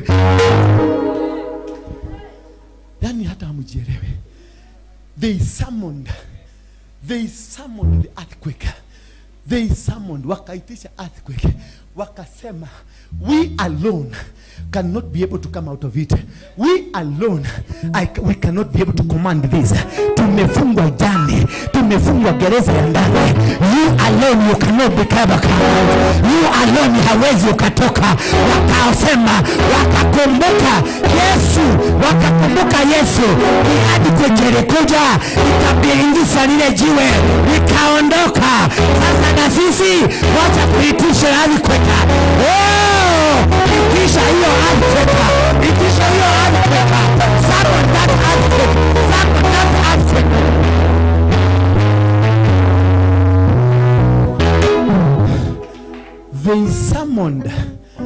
They summoned the earthquake. Waliamurisha earthquake. Maana earthquake hakuna soja anaweza kuizuia, hakuna king anaweza kuizuia, hakuna mfalme anaweza kuizuia. Wakaitisha earthquake. Ikakuja, ikakamata misingi ya gereza, ikakamata nguzo za gereza, ikakamata pawa za gereza, ikakamata minyororo ya gereza. Gereza ikapunguka na kila kitu. Kuta zikaanguka, ikapomoka.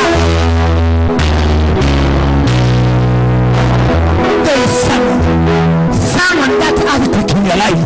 Summon that earthquake in your marriage. Summon that earthquake in your business. Summon that earthquake in your family. Summon the earthquake. The earthquake. Kuja ibingirisha, kuja iangushe, kuja iondoe, hiyo jiwe iondolewe, hiyo minyororo iondolewe, hizo pila ziondoke.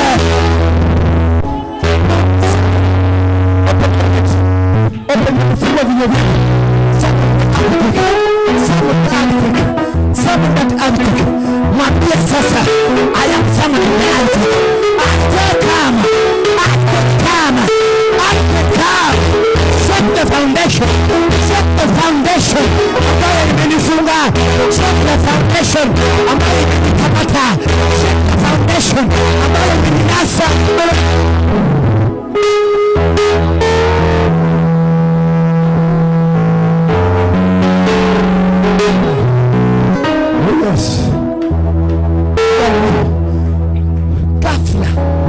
Ghafla kulitokea mtetemeko mkuu wa ardhi ambao ulitikisa misingi ya gereza.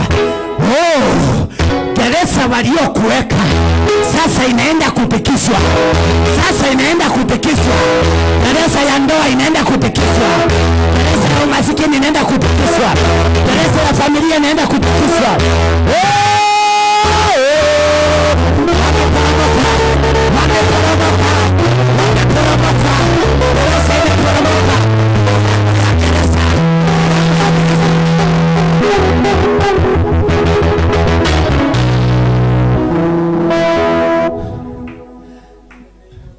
Yani misingi, sema misingi ya gereza.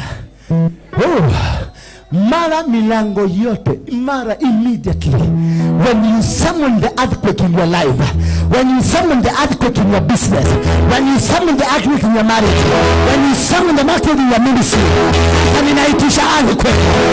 Hii huduma naitisha earthquake. Naitisha earthquake ya huduma. Naitisha earthquake ya maisha yako. Earthquake ya watoto wangu. Earthquake ya shamba yako. Earthquake ya vitu zangu. Earthquake ya mahubiri yako.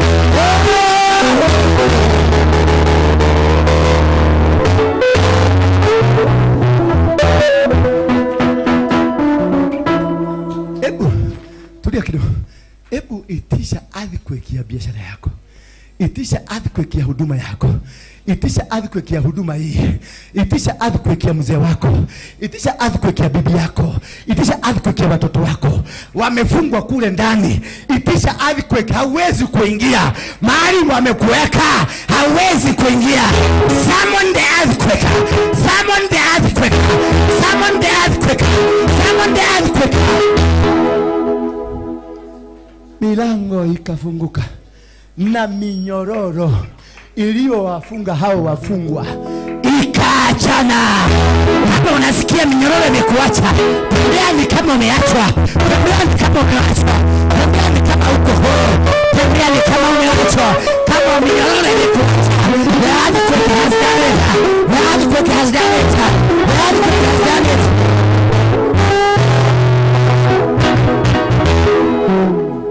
Kama unashindwa kutembea ni kumaanisha bado umekamatwa.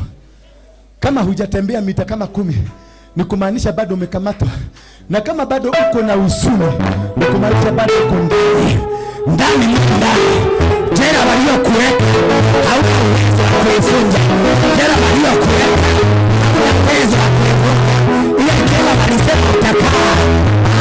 Ni kubwa. Nataka sacrifice zenu. Nataka over zenu. Oh, the earthquake is here. The earthquake.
Inua mikono yako juu.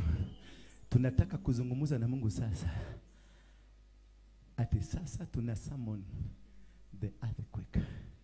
I want you to summon that earthquake that will cause you to be delivered, that will cause every door to be broken, that will cause every chain to be broken. You summon that demon in the mighty name of Jesus Christ. Tunasema hivi, jela yoyote waliokuweka, jela waliokuweka, iwe ni jela ya ndoa, iwe ni jela ya biashara, iwe ni jela ya huduma, iwe ni jela ya kazi, iwe ni jela ya chochote kile, iwe ni jela ya familia, iwe ni jela ya misimu ya familia, kutoka sasa ninaitisha earthquake, ninaitisha earthquake, ninaitisha earthquake, ninaitisha earthquake. Sasa ndio hiyo. Let's go!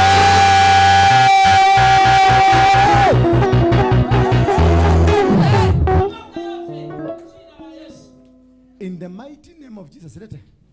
In the mighty, kila mtu, wazee, wale mko hapa, kila ile sadaka uko nayo lete hapa. Kila mtu mpaka watoto waweke hapa. We are summoning the earthquake. Wakati Esther aliingia, alitaka kuingia kwa mfalme, alisema mpaka kuku zifunge, ng'ombe wakafunga, umbwa wakafunga, kila kitu kilifunga. Walihusika moja kwa moja katika kusummon the earthquake ya kumtoa Vashti, na Vashti alipotolewa, wana wa Israeli walikombolewa. Kama uko ndani ya nyumba hii, hata kama ni peni moja uko nayo weka hapa, jishirikishe hapa. Hata kama ni shilingi 10 weka hapa, haijalishi ni pesa ngapi. Everything that you have, give it here in the mighty name of Jesus. Lift up your hand. Lift up your hand. Inua mikono yako juu. Sema. Mumeinua kila mtu? Inua vizuri. Harakisha mami. Harakisheni. Nini tunasubiri? Yeah, nakusubiri. Harakisheni. Anybody that mtu yoyote aliye katika nyumba hii aunganike kwenye sadaka hii. Aunganike kwenye sadaka hii. Harakisheni, kila mtu aliye kwenye nyumba hii aunganike moja kwa moja. Unganika maana kile tunaenda kung'oa saa hizi. Ni nguvu za giza. Ni mipango ya shetani juu yako. Walikuweka ndani ya korokoro, na sio korokoro tu ya kawaida korokoro. Walikuweka ndani, chumba cha ndani usiwahi kutoka. Walikuweka watoto wako chumba cha ndani, waliweka mume wako chumba cha ndani, waliweka biashara yako chumba cha ndani. Wanasema kwenye chumba cha ndani, lazima chumba cha ndani kiporomoke. Sasa tunaenda kupromosha chumba cha ndani kitaanguka katika jina la Yesu Kristo. Chumba cha ndani, biashara itaanguka. Biashara yote ambayo imefungwa kwenye chumba cha ndani itaanguka. Kazi yote ambayo imefungwa kwenye chumba cha ndani itaanguka. Kwa huduma yote ambayo imefungwa kwenye chumba cha ndani itaanguka. Maisha yoyote ambayo the soul ya mtu, spirit ya watu ambayo imefungwa kwenye chumba cha ndani inaenda kuporomoka sasa. Sema 1. Nikisema 1 mnasema Jesus Christ. Ukisema ya 7, earthquake itasikika katika maisha yako. Chochote ambacho kilitumika kukufunga kitakufungua. Hiyo jela walikuweka ndani utaachwa. Minyororo itakatika. Milango na madirisha ya gereza itaporomoka. Lete mzee haraka. Milango na madirisha zote zitaporomoka. Hata askari watakuja wakifikiria umetoroka. Askari wakikuja uambie sijatoroka, ni Mungu wangu amefika. Haleluya. Kutoka ninatoka, lakini kwa sababu ni Mungu amefika, nataka akushughulikie kwanza. Haleluya. Uchawi wa familia, nikitaja kitu unasema by the blood of Jesus kiporomoke. Haleluya. Nikitaja kitu, tutataja vitu kama 7 ama 10. Nikitaja unasema kwa damu ya Yesu kiporomoke. Haleluya. Uchawi wa familia, Yesu kiporomoke. Umasikini katika familia, uganga katika familia, waliokamata huduma yangu, waliokamata watoto wangu, waliokamata huduma yangu, waliokamata ndoa yangu, waliokamata kazi yangu, waliokamata maono yangu, waliokamata tumbo langu, in the mighty name of Jesus.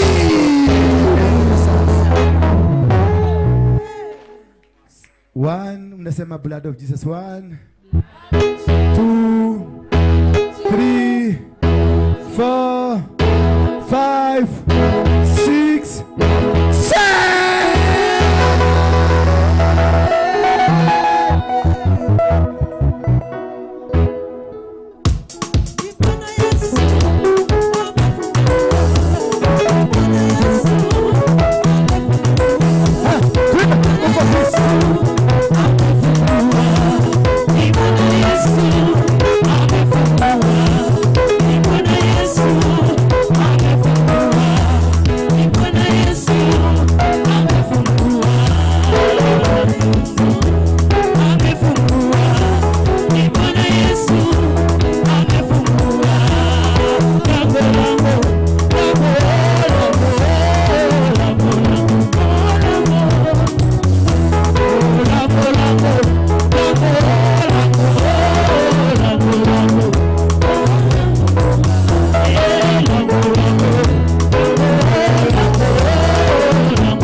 mpaka roho wa Bwana ashuke. Hiyo ndio ilifanya milango ikafunga. Walimsifu, waliimba nyimbo mpaka gereza likafunguka. So nataka udasi na maringo. Halo? Kuna mtu amekuleta hapa? Uko kwa kazi ya mtu hapa? Yes, dasi venye ulikuwa tukidasi huko kwa Kamuretho. Venye tulikuwa tunaenda huko Mwaboko. Venye tulikuwa tunaenda huko shiko pale Mangamba, tulikuwa tunaenda pale Gara. Kulikuwa naitwa nini? Palikuwa naitwa aje? Hapo. Yes. To dance. Weka muziki, weka muziki. Yes.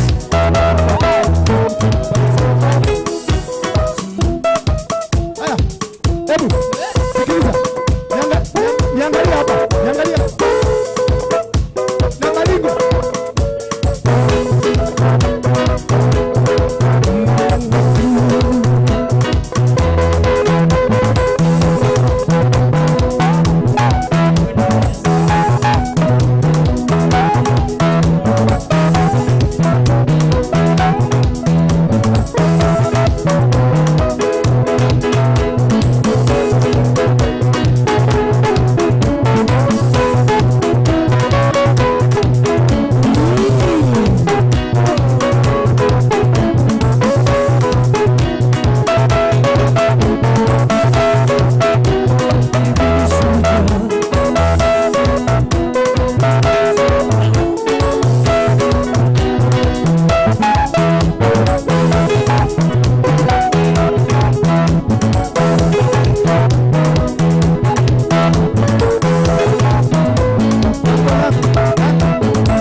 maana Yesu ametenda already.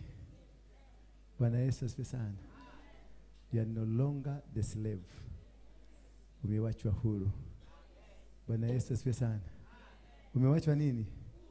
Uko huru. You are free. Mwambie mwenzako I'm free. I am no longer the slave. Mwambie mimi si mtumwa. Niko huru. Mwambie ndoa yangu iko huru. Mwambie familia yangu iko huru. Mwambie kazi yangu iko huru. Mwambie huduma yangu iko huru. Mwambie kanisa hili liko huru. Mwambie hapa sinagogu iko huru. Tumewashwa huru. Mimi nimeona wakienda. Wameenda. Yes. Sasa wacha niwaambie. Mumeona hivyo tumepromosha hapa. Siku ya Ijumaa, sema Ijumaa. Jumamosi. Jumapili. Tuko pale National Archive. Kupromosha mji wa Nairobi.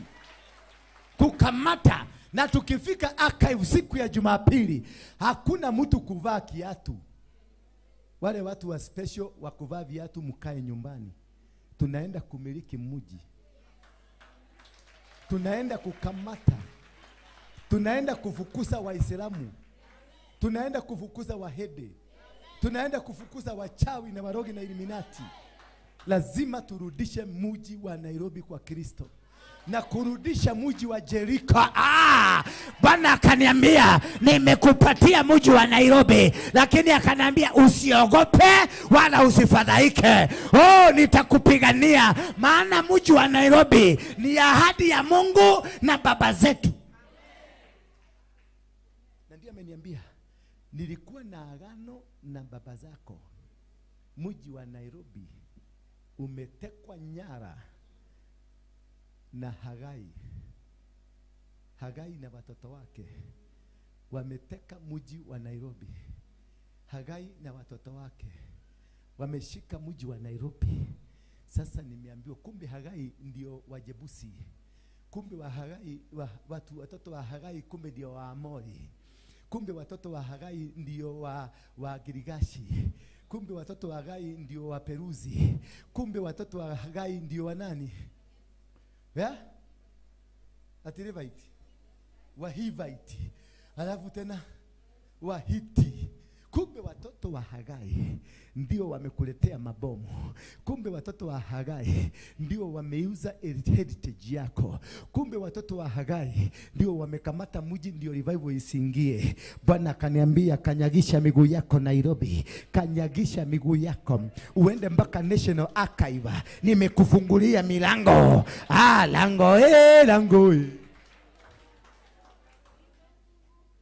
Lango limefanya nini? Lango limefunguka.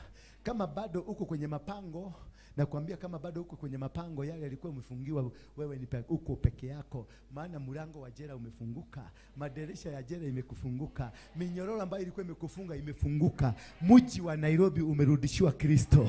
Mji wa Nairobi sasa uko kwenye mikono ya Kristo. Watoto hawatauliwa tena, bangi hazitauzwa, madawa hawatauza, watu mesambaratika, hawatachukua udongo wetu, maana Mungu ameuregesha mikononi mwetu.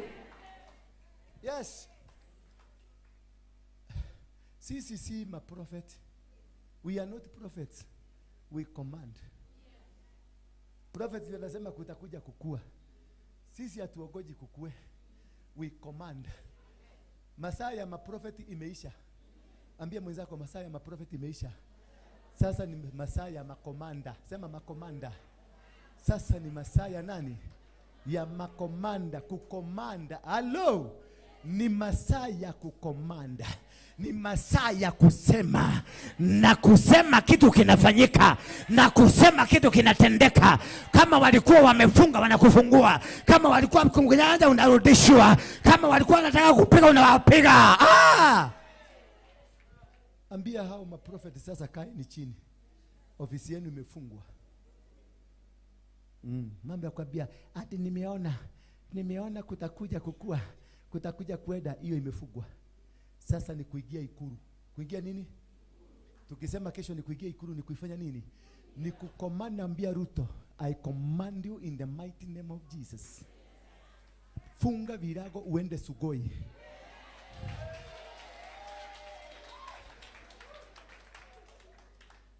Wajukuu wa Hagai, unawacommand in the mighty name of Jesus Christ. Achana na mali ya Sarai.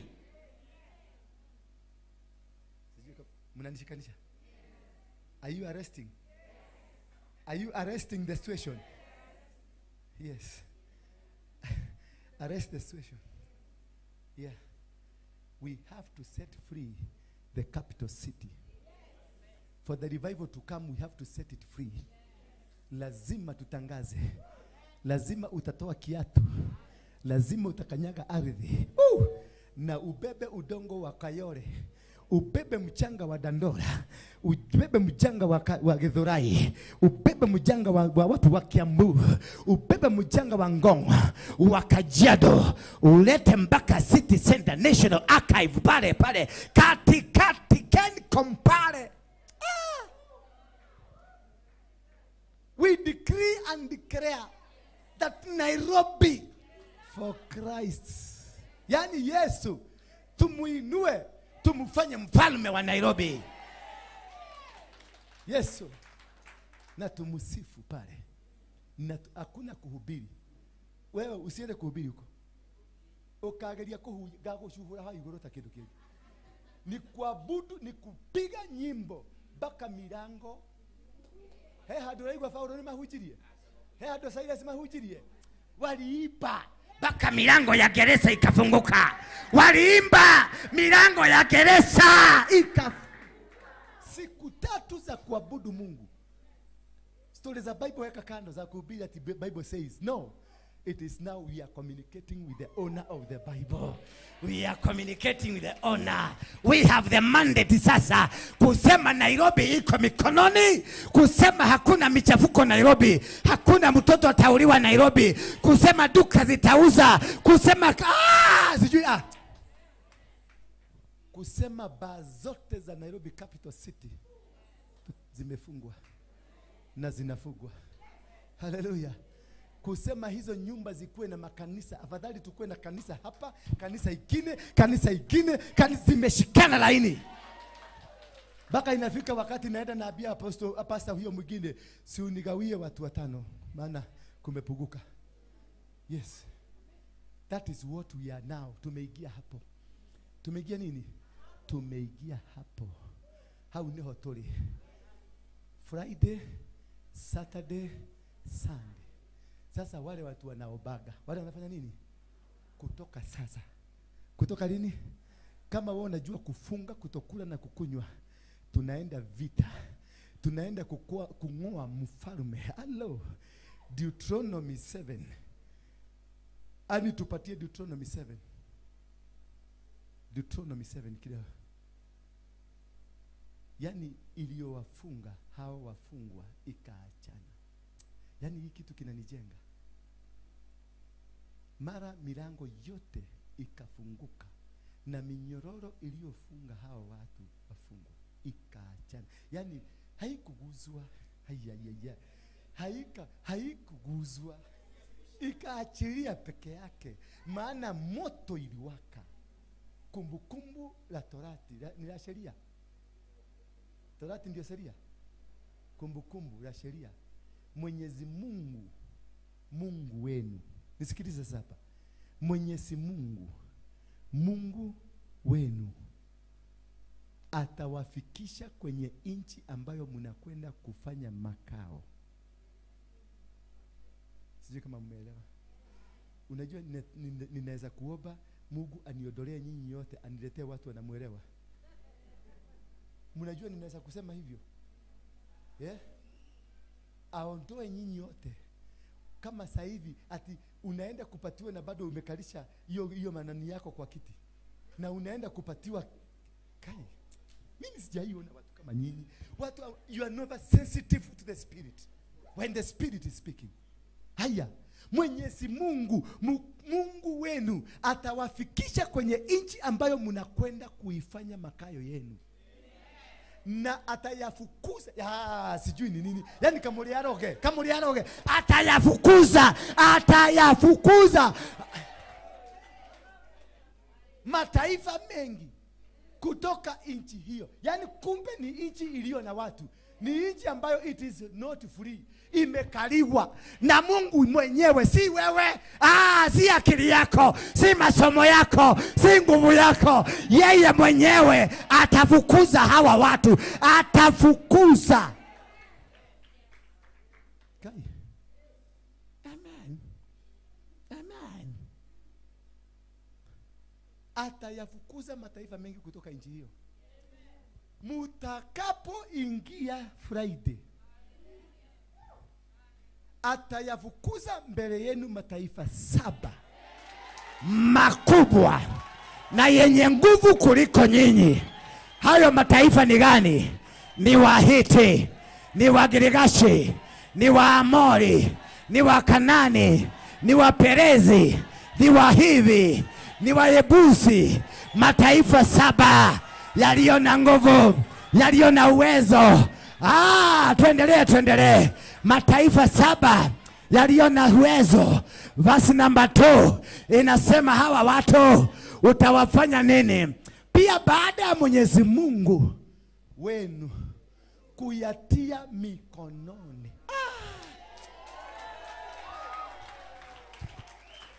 Kuyatia mikononi mwenu, mukawashinda watu hao na kuangamiza kabisa. Musifanye agano lolote na wao, wala musiwahurumie. Musifanye maagano, wala musiwahurumie. Muiwapromoshe, muiwabandue, muiwateketese, muwaangushe, muwakondokondo, muliyakandakanda, mulikikikike, kakakakakaka.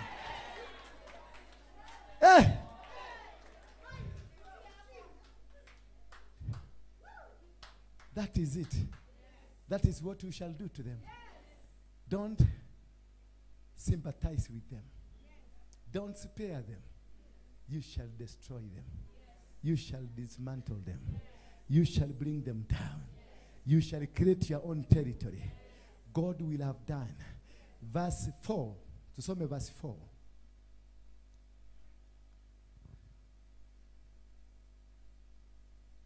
Some 25, please. 5, please. Sorry. 5. Mukisha kuwakamata na mukiingia ndani. God is giving you a plan. God is giving you a plan. This is the plan.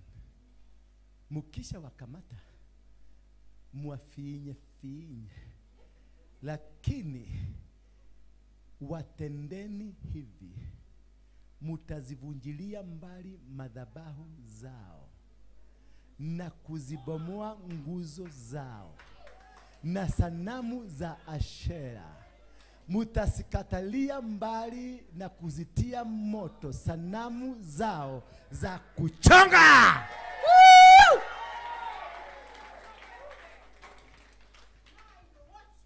Yes. Hallelujah.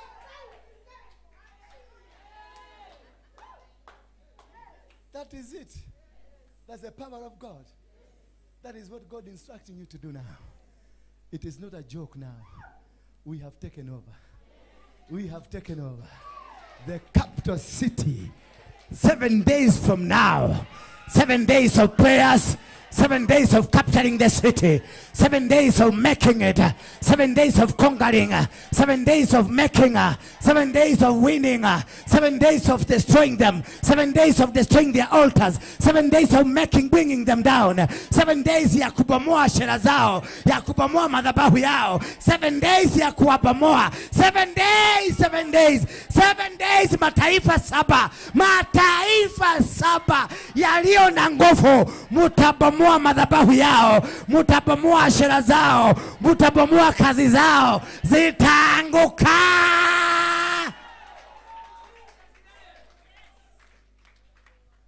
Kutoka leo, ukitoka hivi uende kwa barabara, unakanyaga mji wa Nairobi ukisema nimekukamata.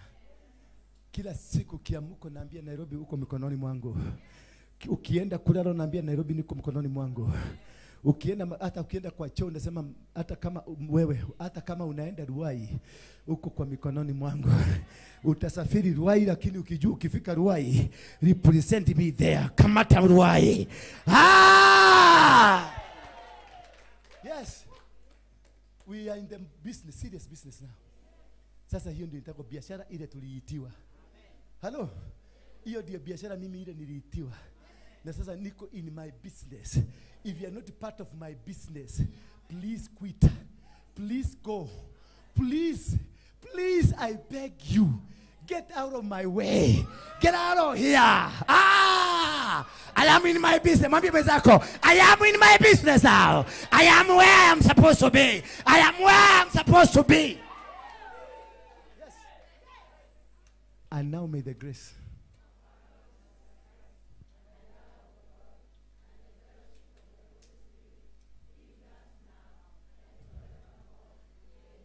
Yes. Sasa ninakupatia, ndarudi hapa 3:30 for the deliverance service. Wale watu wa deliverance 3:30 I'll be here. I'll only do it for 1 hour, 3:30 to 4:30. We'll have to go, tumemaliza. Tafadhali be punctual. Wale mnaenda kukula chai, mkule chai mrudi. Na ningetaka nyote mrudi kwa sababu kuna mafuta nataka kuachilia. Lives. Kuna kitu nataka kuachilia kwa sababu ya hiyo safari ya siku 7 kutoka sasa. Kwa hivyo please don't go.